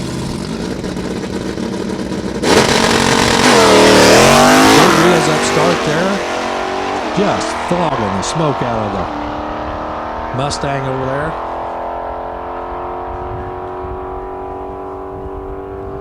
How about 1191? No improvement there, so The record eludes him right now. So Tommy Turner not successful on that attempt.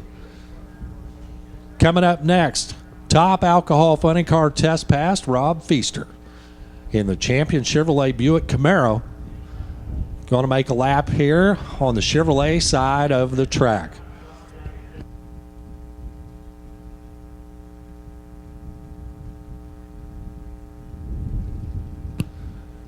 So Feaster campaigned in the North Central region this year with that Camaro, running Division 3 and I believe some Division 4 races as well. And they will drop the body there on the Camaro and make a test lap. And to follow that, Bob Sargent getting set. He's waiting at the ready line right now with his A-Fuel Dragster. That's Jerry Powell's A-Fuel Dragster, and Bob Sargent licensing there in the Medicine Man car. And I believe following that, you're going to see some nostalgia fuel funny car action as Eric Stevens getting set to pull up there.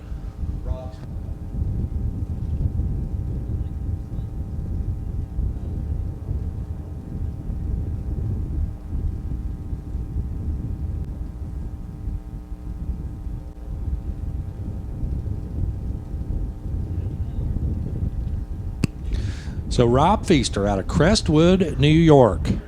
2004 Camaro bodied machine. 521 cubic inches of alky burning motor.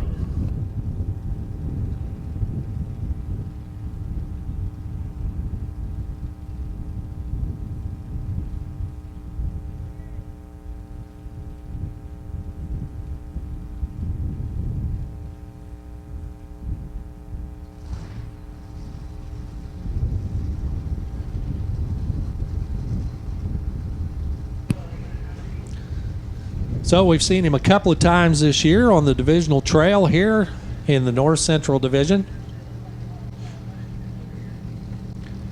The champion, Chevrolet, Buick, Chevy Camaro. Again, Super Street, Super Street. If you're not in the lanes, we need you now. Super Street, you should be in lanes 1, 2, 3, and 4.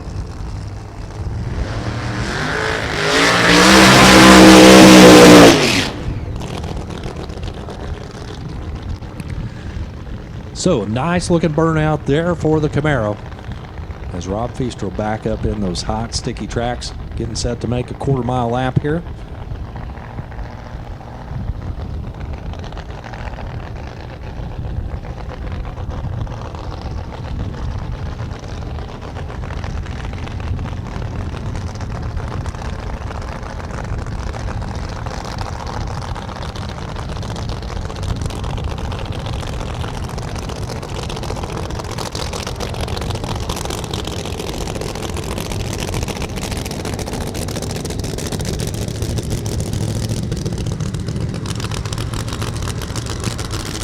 Computer tells us Mike Little, the crew chief, getting everything sorted out there on the race car.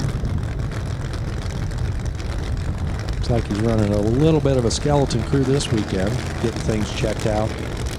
He'll find his way up to the stage beams here on the Chevrolet Performance side of the track.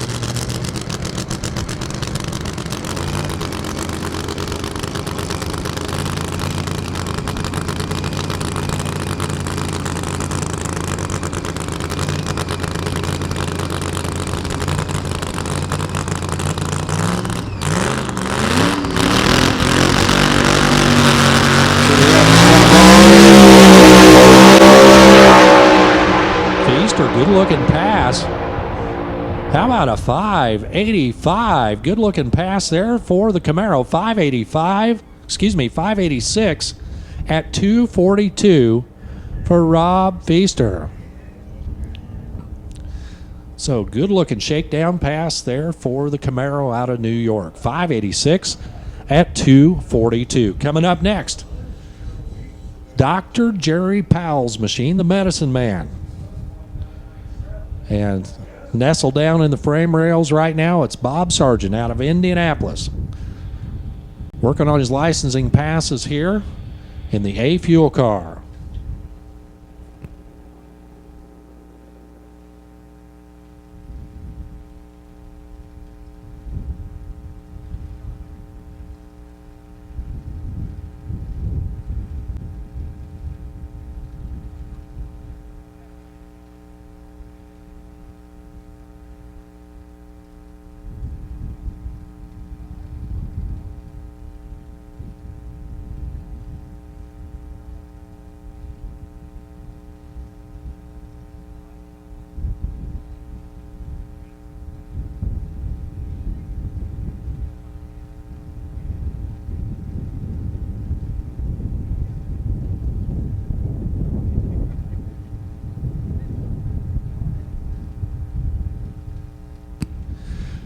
So, Mike Coy, you're pretty familiar with this dragster over here on the right side, and probably more familiar with the driver, as I think he's a regular here at Lucas Oil Raceway. Bob Sargent, he's been running the Jegs deal for forever. He didn't come. He used to come and bracket race here more than he does these days. Nowadays, I think the Jegs is almost all he does. But yeah, Bob Sargent's been coming here a long time. Also, Jerry Powell. I remember when Jerry Powell and his dad used to bring blown front engine dragsters here to run the Jegs Super Quick Series. Both him and his dad have won a Jegs race.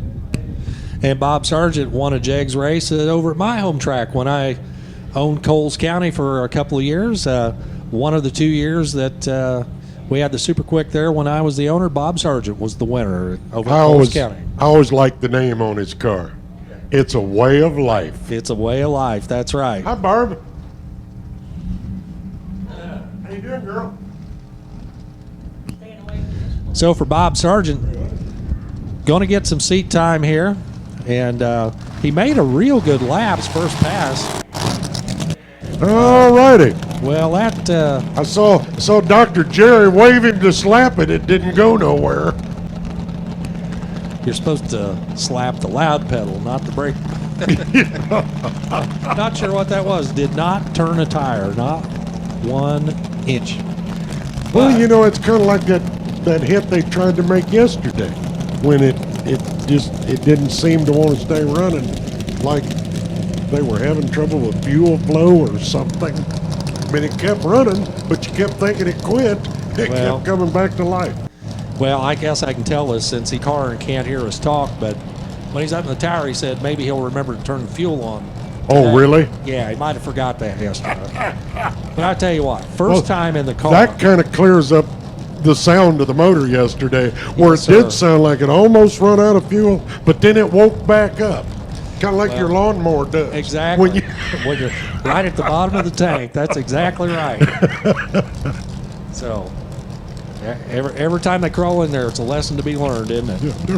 Never really thought about my A fuel car sounding like my lawnmower when it quit. Now, you were over here when he made his earlier pass today. Pretty good looking lap on the Dragster. It was a pretty respectable looking lap.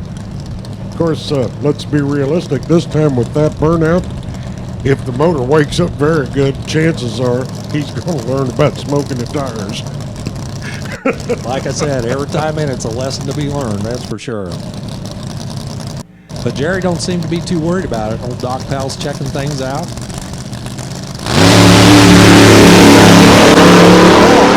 Well, they must have had it set up soft enough that, of course, you know, he's licensing, so I'm assuming they do. Yeah, 664 at 193, but still. Still pretty good ride. For the, no shoots. So we're going to keep an eye on that. Make sure he can get slowed down and make it around the bend down there. Looks like he's plenty slow. Yeah, I think he's okay.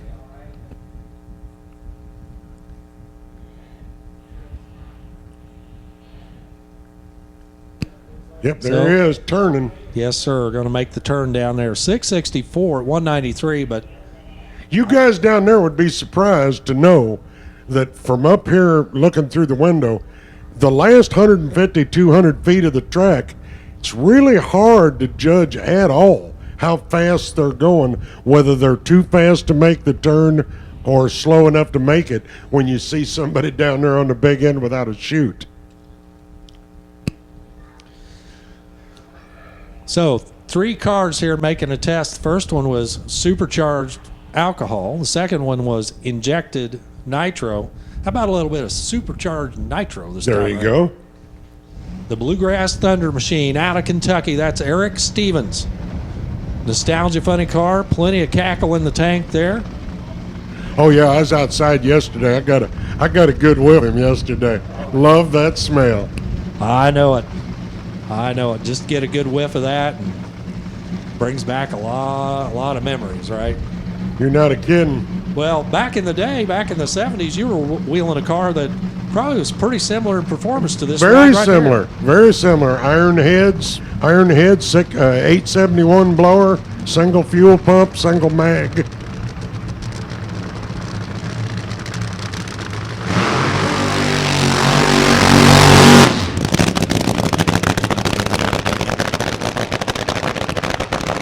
So it's a Brad Anderson power plant under that fiberglass body, 69 Camaro body style, backing up from the burnout right now.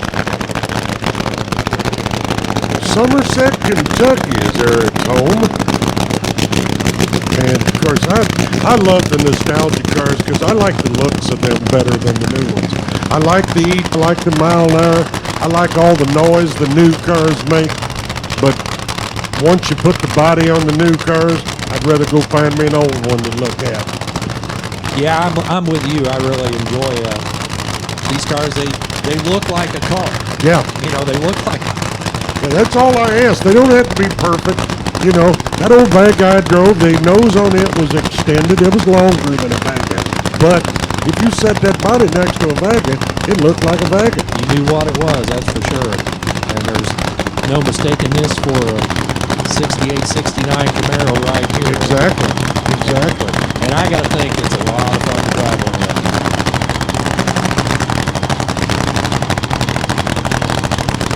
Computer on.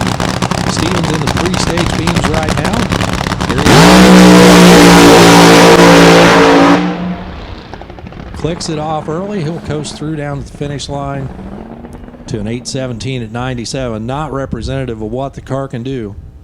And 101 short time, so it was hooked up and he was moving right along till he decided to click it off a little early. Yeah, his 265, 330. That's a pretty respectable run for that car. But beyond that, I think he just cut her off early. Evidently, they weren't trying to.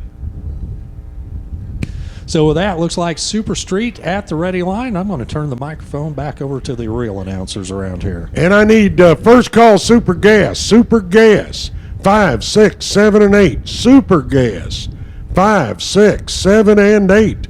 To the lanes. Super Gas lanes 5, 6, 7, and 8. He's back. I'll get in trouble.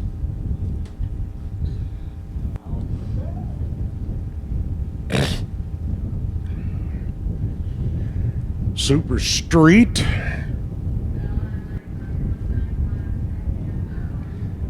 Start out with a Monza and a big old Roadrunner. Right, here we go. Super Gas. Your calls went out for your second time run. Super Gas lanes 5, 6, 7, and 8. Hi, Mike. We're back. Super Street. Session number 2. Time trial number 2. Yep. I never really thought that a Roadrunner was like a really big car back in the day. Now you compare it to anything else you see on the street, and the Roadrunner's a monster. Looks like an 18-wheeler. Looks like an old Cadillac. Well, that's Tom Head. Tom Head, 68 Roadrunner. Tom Head, a runner-up here at the Fall Classic last year in Super Street. Man, would he like to take the Wally home. Yep. He's out of Highland, Illinois, over here in the Ray Gilman. And there's old Ray Miller out of Miller Racing Transmissions. Oh, Ray's got the drivers in gear. Tom, he's going to have to work on that RT. Goes 1099, 135. And a 1096 142 for Miller. Yes, sir. I've called.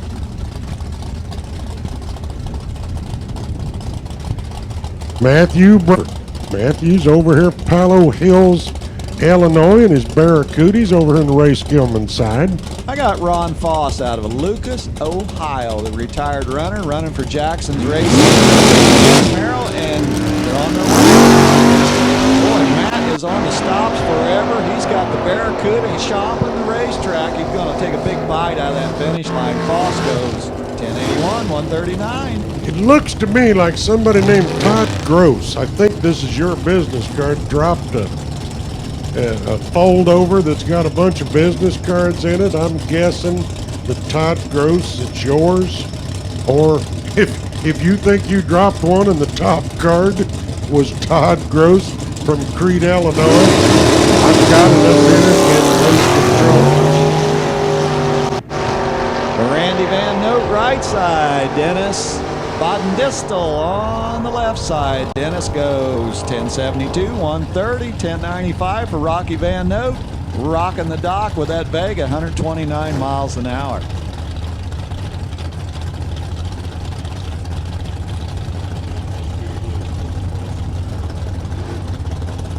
Well, you got that one Rob Cropfeld out of Hamilton, Ohio, 71 Vega wagon, and he's dragging it down the racetrack. Don Moyer, 67 Camaro, wheelie bars set on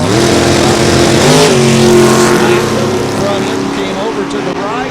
He settled her back to the middle of the groove, and Don Moyer says, okay, this is more fun now. Right through the tunnel. Moyer goes 1076, 141. Boy, you're closer with your number. I love that Vega Cropfeld. Love that car.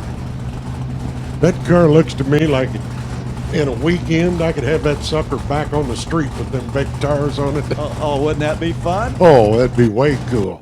Well, Super Street, Cropfeld was 2 over. Boy, he's tightening the screws down on it. Frank Jenkins. Frank, 60 Pontiac Menards over here on the left side. Gary the Dodger Rogers out of Tipton, Indiana, 66 Chevelle, got it on the high beams down there on the top end of the racetrack.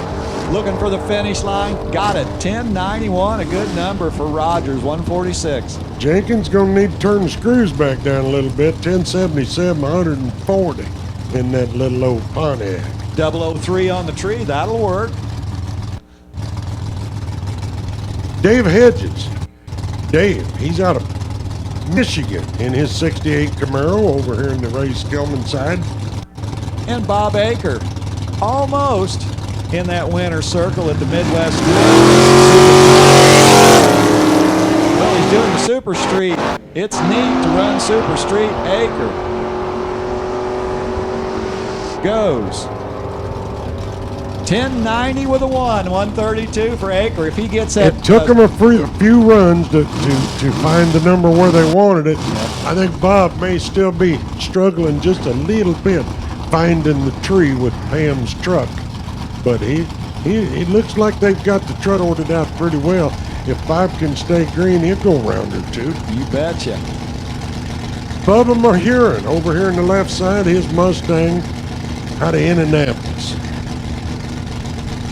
I've got Kelly Sperry's 81 Malibu, the powder blue Malibu. Out of Fort Indiana. Bow tie going for a ride with Kelly Sperry. The power goes from the front to the back. They're on the attack, looking for the finish line. He'll ambush them both. Kelly Sperry, 1107, 133. Oh, I tell you what, Bubba ain't unhappy. 1091 with a 3, 23 thousandths package. 10 on the tree, 13 thou over on the other end. That ain't a bad run. Bubba says, put that paycheck in my car. Yeah, Bubba's ready. Bubba's ready at that point. Bob Schmidt. Bob Chevy 2 out of Grove City, Ohio, over in the Ray Skillman side. Plugged in and gone with that 70 Chevelle. He's backtracking on the trail down the racetrack as he puts the power into high gear. 454 big block, but Bob's going to put the fender out down there. 1092, 142 for Schmidt. Tom got a good ball, but he's got some work to do on the top end. 11-2. The efforts put forth. Super Gas, you should be in or on the way to lanes 5, 6, 7, and 8. Super Gas. Lanes 5, 6, 7, and 8 should be in them or on the way to them. You're going solo this time. It's Jeremy Shell, the motor set right now. Yep, Richard Baker's going all by himself, and He's not going far. What's going on here? well, he's throttle stopped it pretty hard. Okay, I'll say. Let's see what the end result is. Mile per hour ought to be, well, Looks to me like he throttle stopped a little too hard. Whoa. I saw it wake back up like come off the stop. I'm sure he's got that thing on a stop because it's a 995, 998 car when it's flat out. hey, you got to watch these racers. They play like they're lost and they end up in the winner's circle. Oh, one of my favorite bracket racers that used to run here, or still does occasionally, is his car in low gear and high gear with a 3-speed transmission.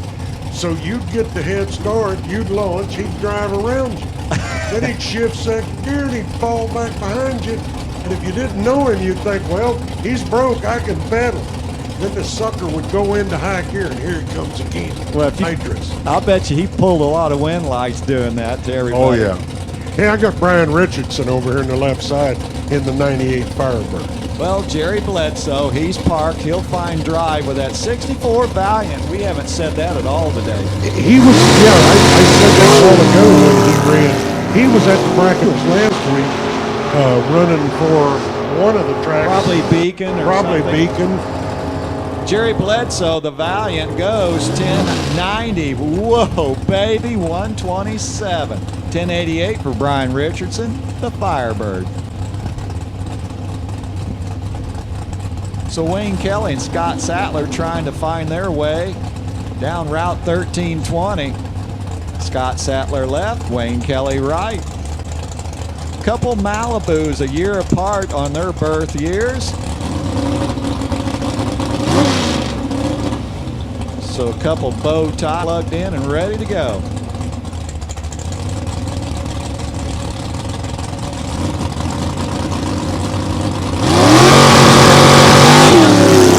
Wayne did it just a little too quick.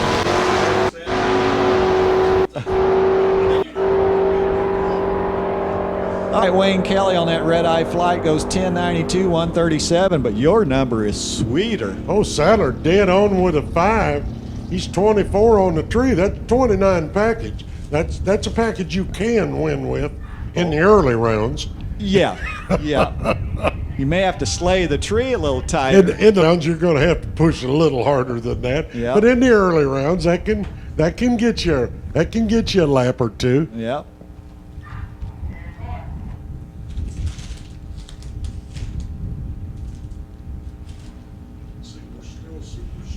Yep, I would think.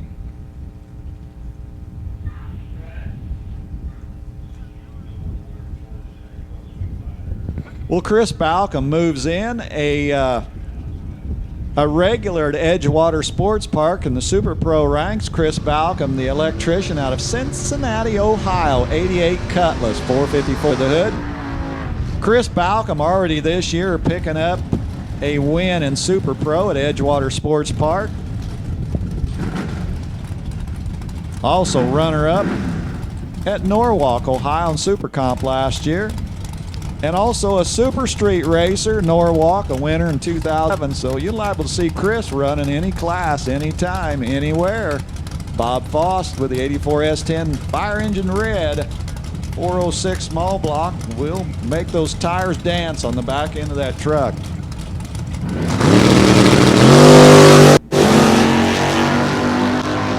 Leaving a little early, but that's okay. We'll hand them out like it's free money. Rob Foss goes 1090, dead 5, 124. Good run for Bob. Backside, the front side, he'll work on that. Chris Balcom goes 1152, 90 miles an hour. Jason Satterley, Randy Linship, a couple red Camaros. Well, let's call them GM products. Different generation. Jason Satterley out of Lawrenceburg, Kentucky. 99 Firebird. Randy Linship, the Floyd's Knob, Indiana runner, 69 Camaro. The Ray Skillman Auto Grid of massaging going on over here on the right hand of the racetrack as the mops are going left and right. Got a little blower action out there as we patiently are ready to go now.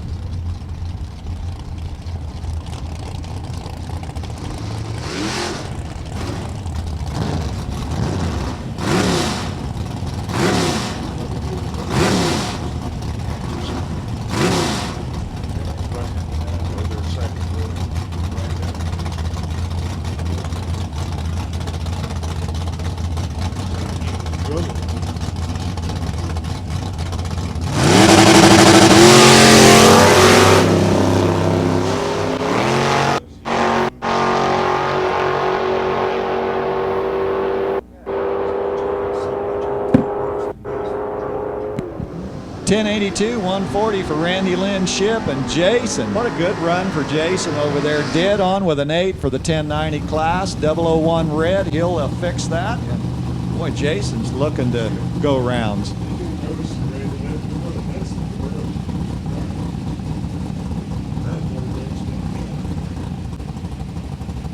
2 more. Good. Doug's Cutlass over here in the Ray Skillman side from Massillon, Ohio. And the S10 Matthew Ball ready to rumble here in Super Street out of Troy, Ohio. So a couple Buckeye runners. That important data, and boy, they hope they're getting closer and farther away from the prize. Yeah, at this point, if you ain't getting there pretty close, you're in trouble. You betcha.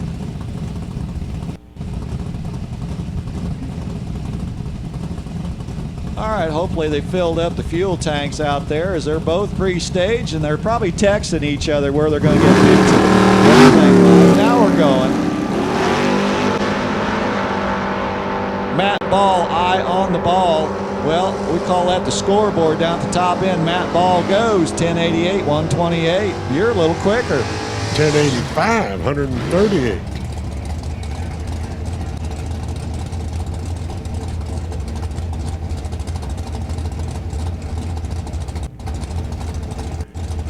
Craig Meyer and Gary Whiteford left and right. Sit tight. They'll be lighting up the scoreboard in a minute. Craig Meyer, the Meyer Racing 62 Plymouth Chrysler under the hood, the machinist out of Kendallville, Indiana.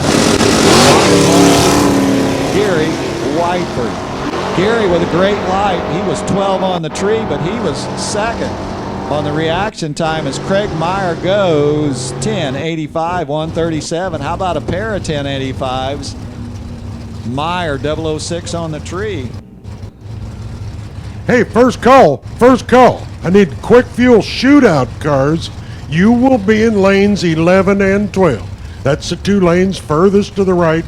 11's the little short lane, so since there's only 8 of you, quick fuel shootout cars, lanes 11 and 12. The remainder, Jag Super Quick cars, I'm going to put you in lanes 13 and 14.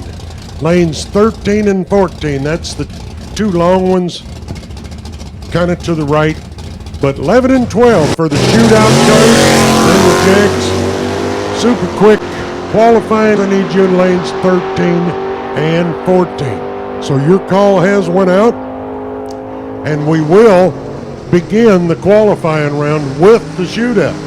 Shockley shuts off the clocks 1084, 120, 1089, 149 for Scott Mackey. Scott Mackey, our street runner-up at the Joliet Route 66 Nationals, and boy, would he love to put it in the winner's circle. These special trophies we've got to hand out, Mike, those are nice for your trophy Actually, case. good looking trophies. I never seen a Wally that color. I mean, remember when they did the pewter ones for this Yes. the 60th anniversary? They weren't, pewter ink. These look like polished aluminum or chrome. They are sharp. Charles Campanella taking off on the red-eye flight and goes 1075, 130 miles an hour. Jeff Reed Jr. goes 10, 8, 7. Sorry about that, Mike. Hey, guess what? Do you know why they look like chrome?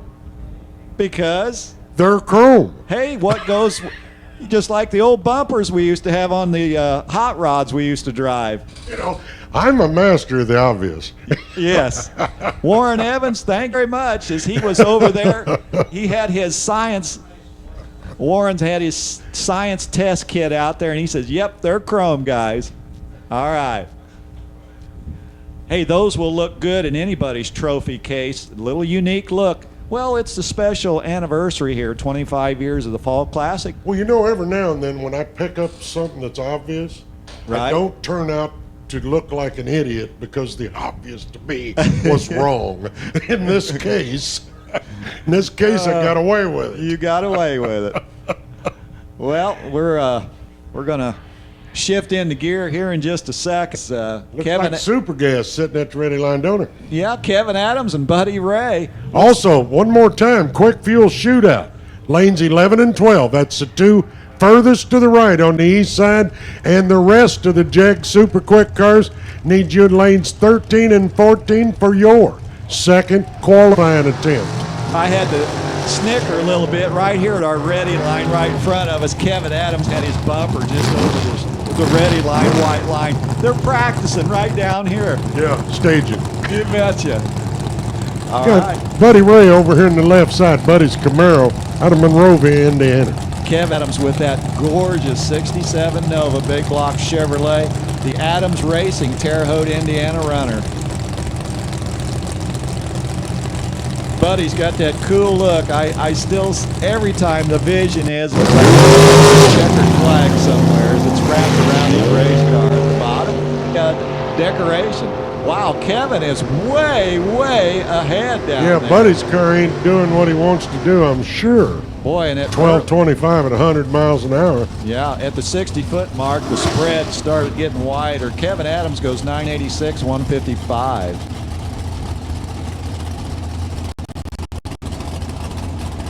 Charlie Flanagan. Charlie's out of Maria Stein, Ohio in the 81 Camaro over there in the Ray Skillman side. Well, Mike Coyle, what do you do on a bright, sunny, beautiful day? You put the top down on your Corvette and go for a ride. Jeff Reed's ready on the Chevrolet Performance. Which is exactly what Jeff's doing. This is a gorgeous sound. You can tell he's not young because he listed himself as a telephone man. He's not a telephone technician or a communications specialist. Okay, you're on that one. Jeff Reed, he's on the scoreboard with a 987, 156. Charlie Flanagan, he shuts off the clocks 985, 149. I got Jeff Unum out of Anna, Ohio. His 67's over here on the Ray Skillman side. I've got Rocky Clark. He'll soon be rocking that car into the beams. That's a Grand Prix, and that's a beauty. That's a copper penny color down there. Willard, Ohio's where they park that race car in the garage. The Jackson's Performance.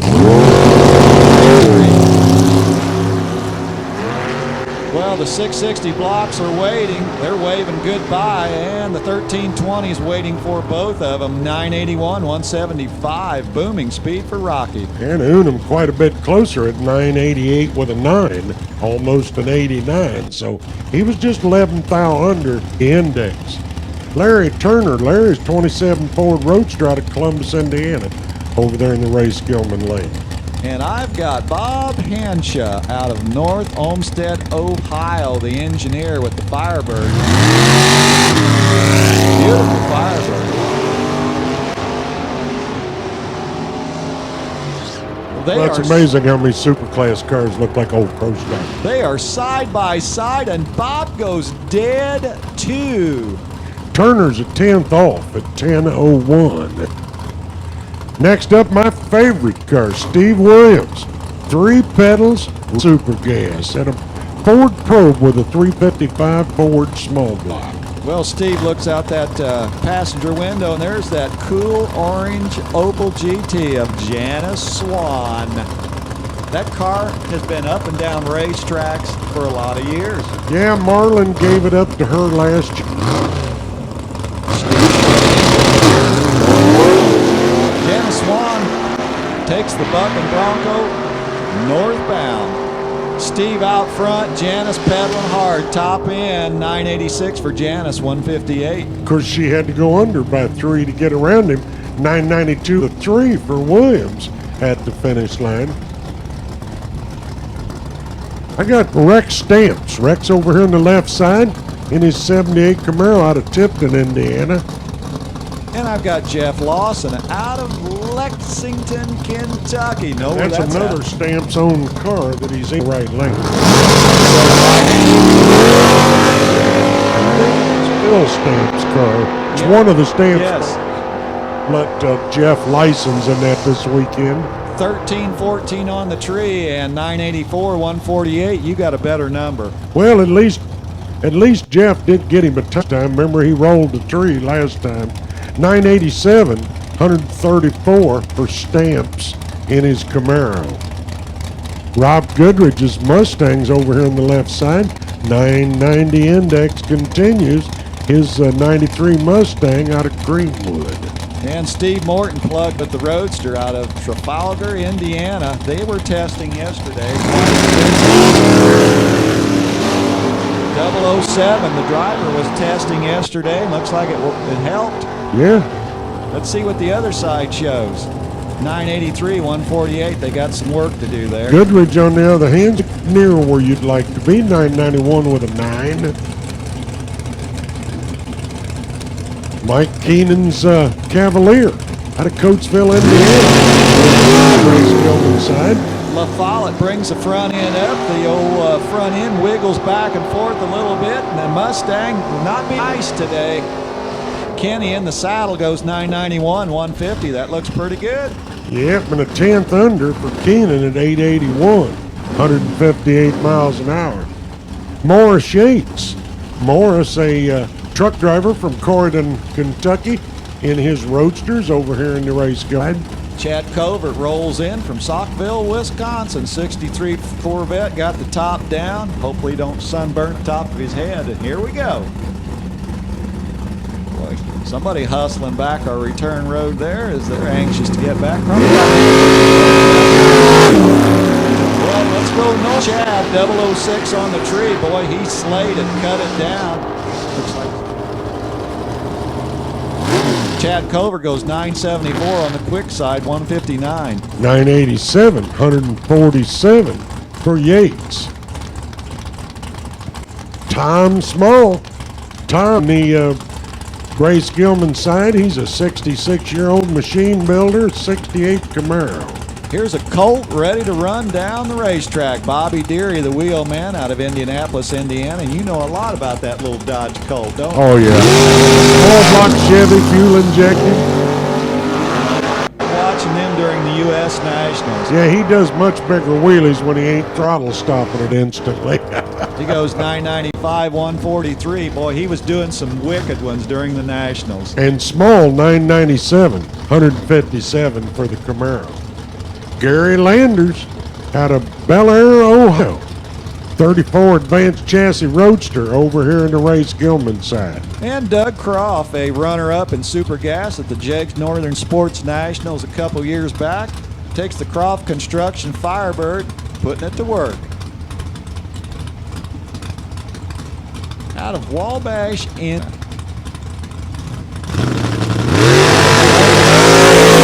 this afternoon. Doug Croft must have a big block. It's a Pontiac, and boy, is he putting it to work top end, trying to catch old Gary Landers. Didn't get there, goes 993, 152.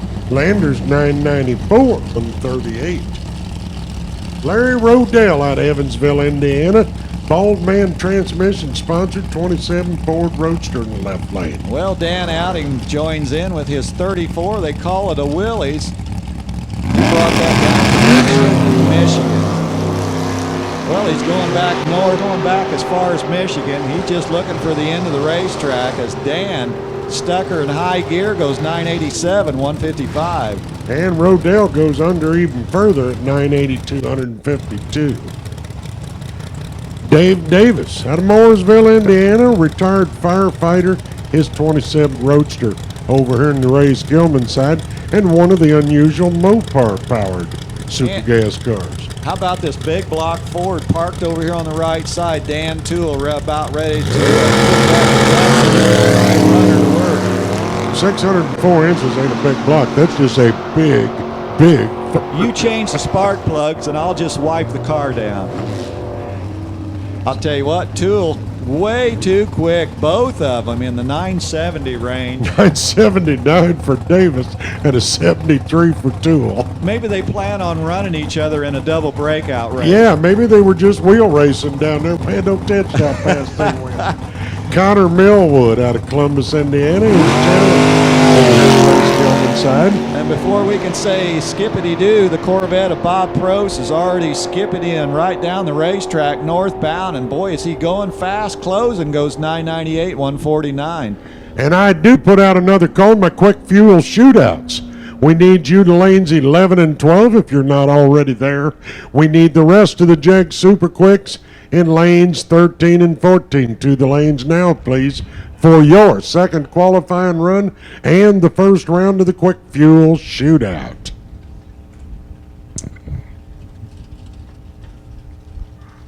Skeeter Wayne's Roadster coming up over here in the Ray Gilman side. He's out of Robards, Kentucky. He's a Ford Service Advisor, Tri-State Towing and Recovery sponsors his 34 Chevy Roadster. And the proprietor of Costello Auto Repair, James Costello, the wheelman of that bright green 68 Firebird. Been a while since James has had some good fortune. A 2005 runner-up at the Spring Sportsman race in St. Louis. So James, you know, like to grab one of these Wallies this.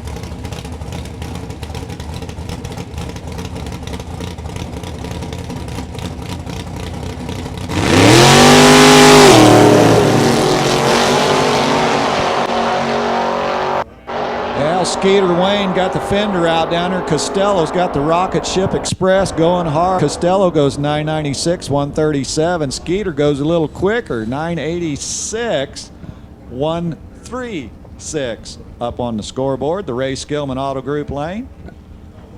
Let's bring up Dave Dahlem and Teddy Barlow.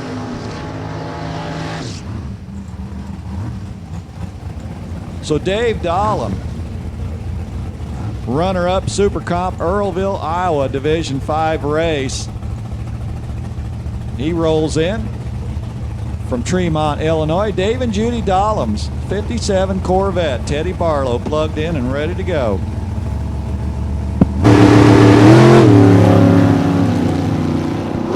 Throttle stops working nicely, we hope. Well, the drivers are working nicely off the trees. They busted the bulbs on both sides. Barlow goes 996, 159. DeLime 988, 150. You know, them 5758 Corvette Roadster bodies are pretty. Absolutely. Ken Bowers, Ken out of Paulding, Ohio. He's over here in the Ray Skillman lane in his 57 Corvette Roadster. Well, I got Kenny Threat in his 63 Corvette. Got a big block Chevrolet contractor out of Springfield, Tennessee. At Beach Bend, Bowling Green at a bracket race. They run super gas occasionally with the bracket program. Kenny, 15 on the tree, backdoor driving, 994, 160. And a 991, 166 for Bowers. So that's pretty near where he'd like to be.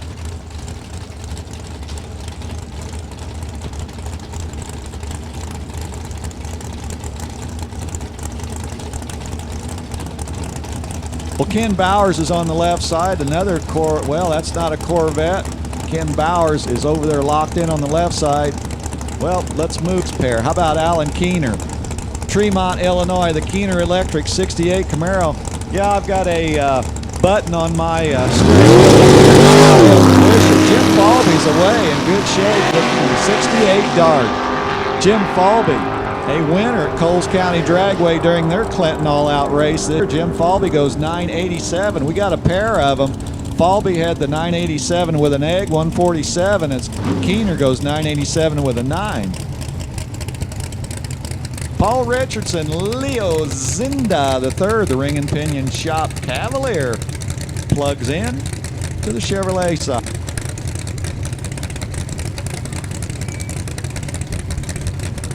So Paul Richardson, the P&R Express Farin is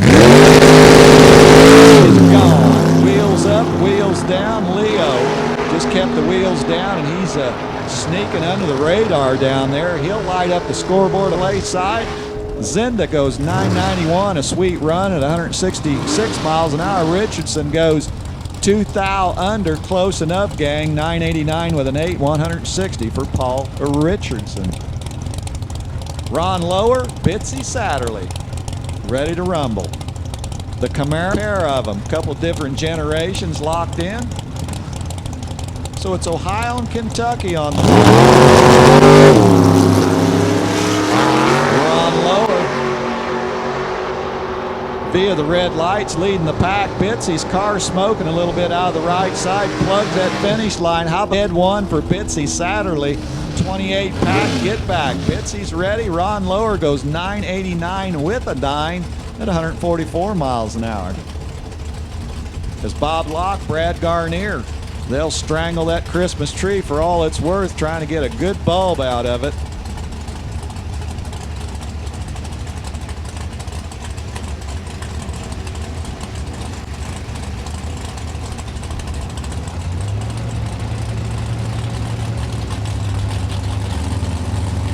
Bob Locke. Planting those ribs on that 57 Corvette. Bob Locke looking for the magic number, goes 7 under, 983. Brad Garner a little closer, goes 991. He was on top of the hill at 157 miles an hour.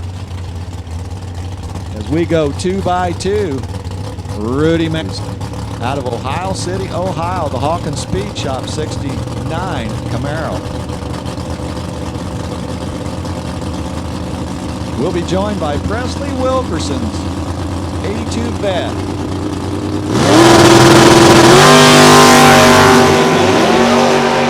Down track, Rudy standing on the gas, trying to make the pass down at the top end. Rudy just misses, goes 985. Presley Wilkerson does. Rudy Matthews goes 991, a good run at 144 miles an hour.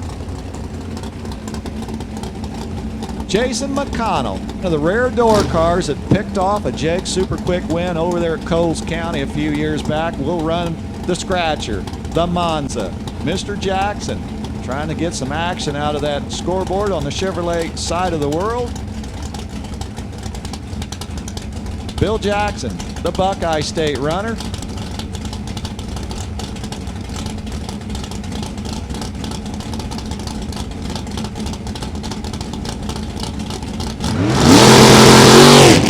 Jason wheels up, wheels down, Jackson. Taking the lead, Jason McConnell putting it on the racetrack, goes 996, 157. Jackson goes under the tunnel. The 990 tunnel goes 987 at 148 miles an hour.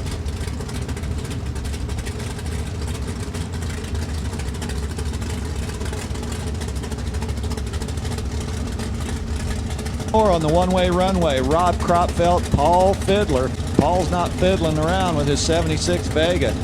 He'll plug it in.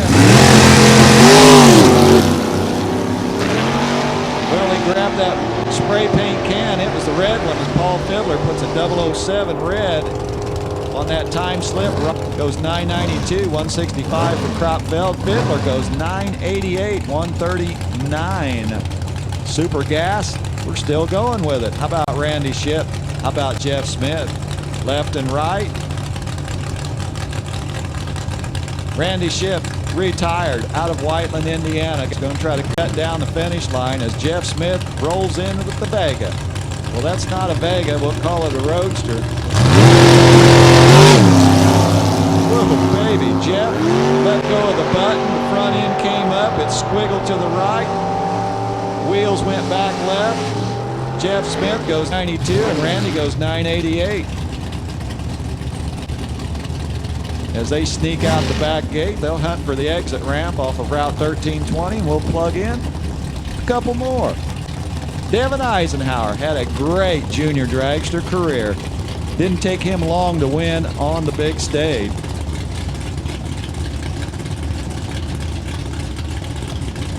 Devin picking up a top 10 finish in the Midwest Junior Super Series 790 Index class. Super Pro. Scott Deffenbaugh coming out of the junior dragster ranks. Devin Eisenhower dead 3. Scott Deffenbaugh 3 9s decorated on the scoreboard.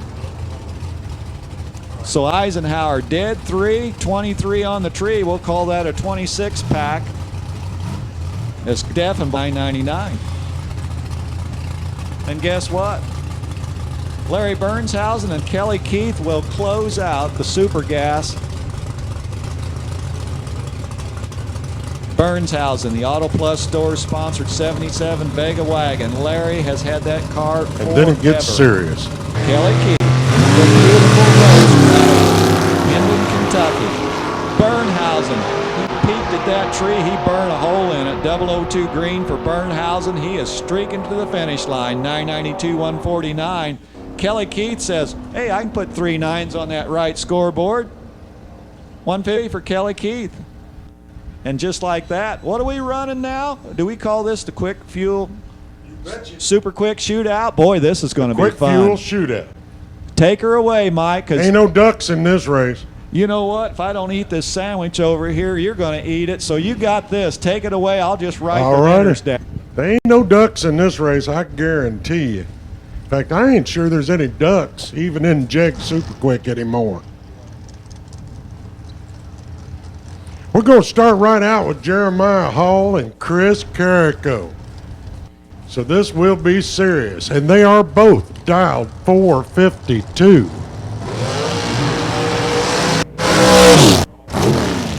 So we got both cars. Now, I don't keep up with all the numbers on these Jags cars like some other people do, but I do believe both these guys have been champions.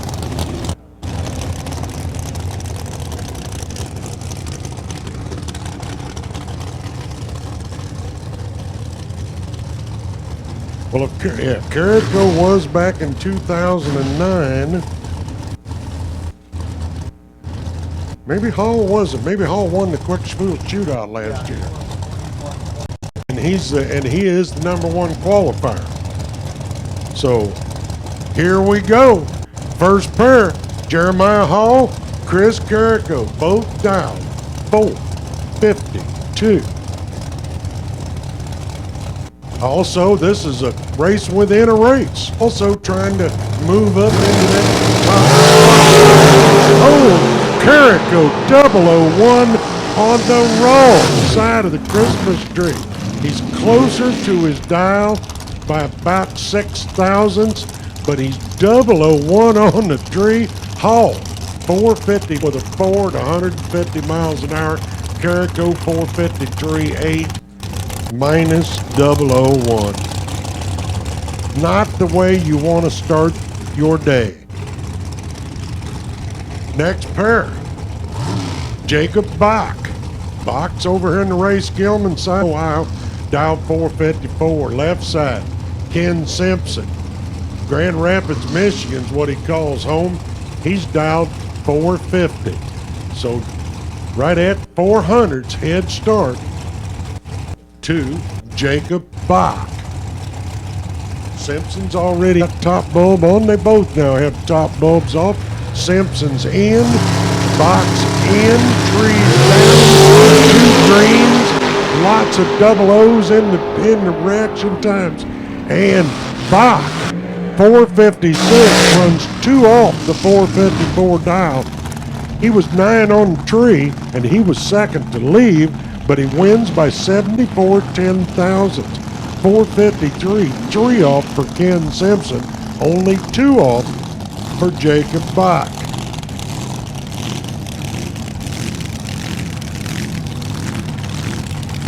Bach.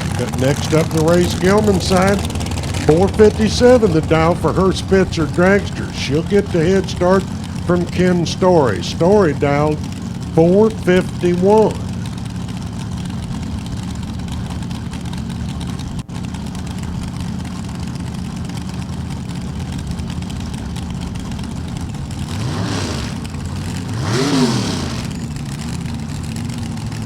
Story looks like he's moving forward, and he's got the top bulb on. As we continue with this first round of the Quick Fuel Technology Super Quick Shootout.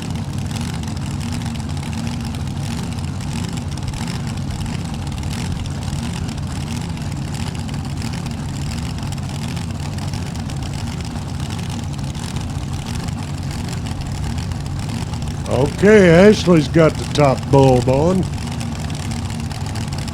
Bottom bulb, both sides. Here we go. And Story leaves 4 thousandths too soon. Ashley takes a free run into round 2. 458 on a 457. Story dead on 1, but he left 4 thousandths too soon. But Ashley Bach will go to round 2.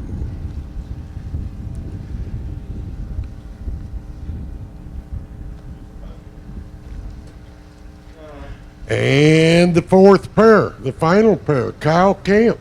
He's over here in the Chevrolet side, 68 the dial. Over in the Ray Skillman side, George Atchison Sr. from Centralia, Illinois, 462 the dial.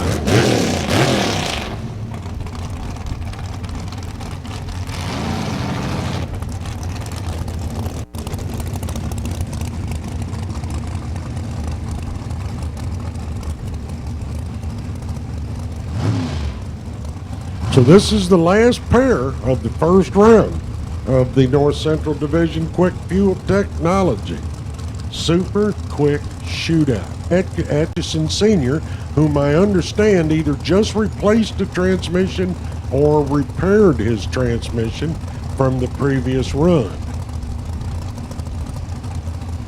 Kyle Camp, Kyle over there in the Chevrolet side out of Terre Haute. He's a long-time bracket racer on Raceway. He's in an Agin car, one of Gary Agin's chassis and one that's been around a while. He started his racing and Atchison's got the tree. Atchison takes the win. 463 won for George Atchison, but Atchison had 200s in his pocket.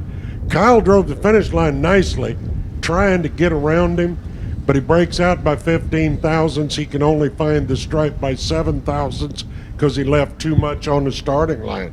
So George Atchison, all the work he did get into this round paid off, and he'll be back in round 2 of the shootout a little later.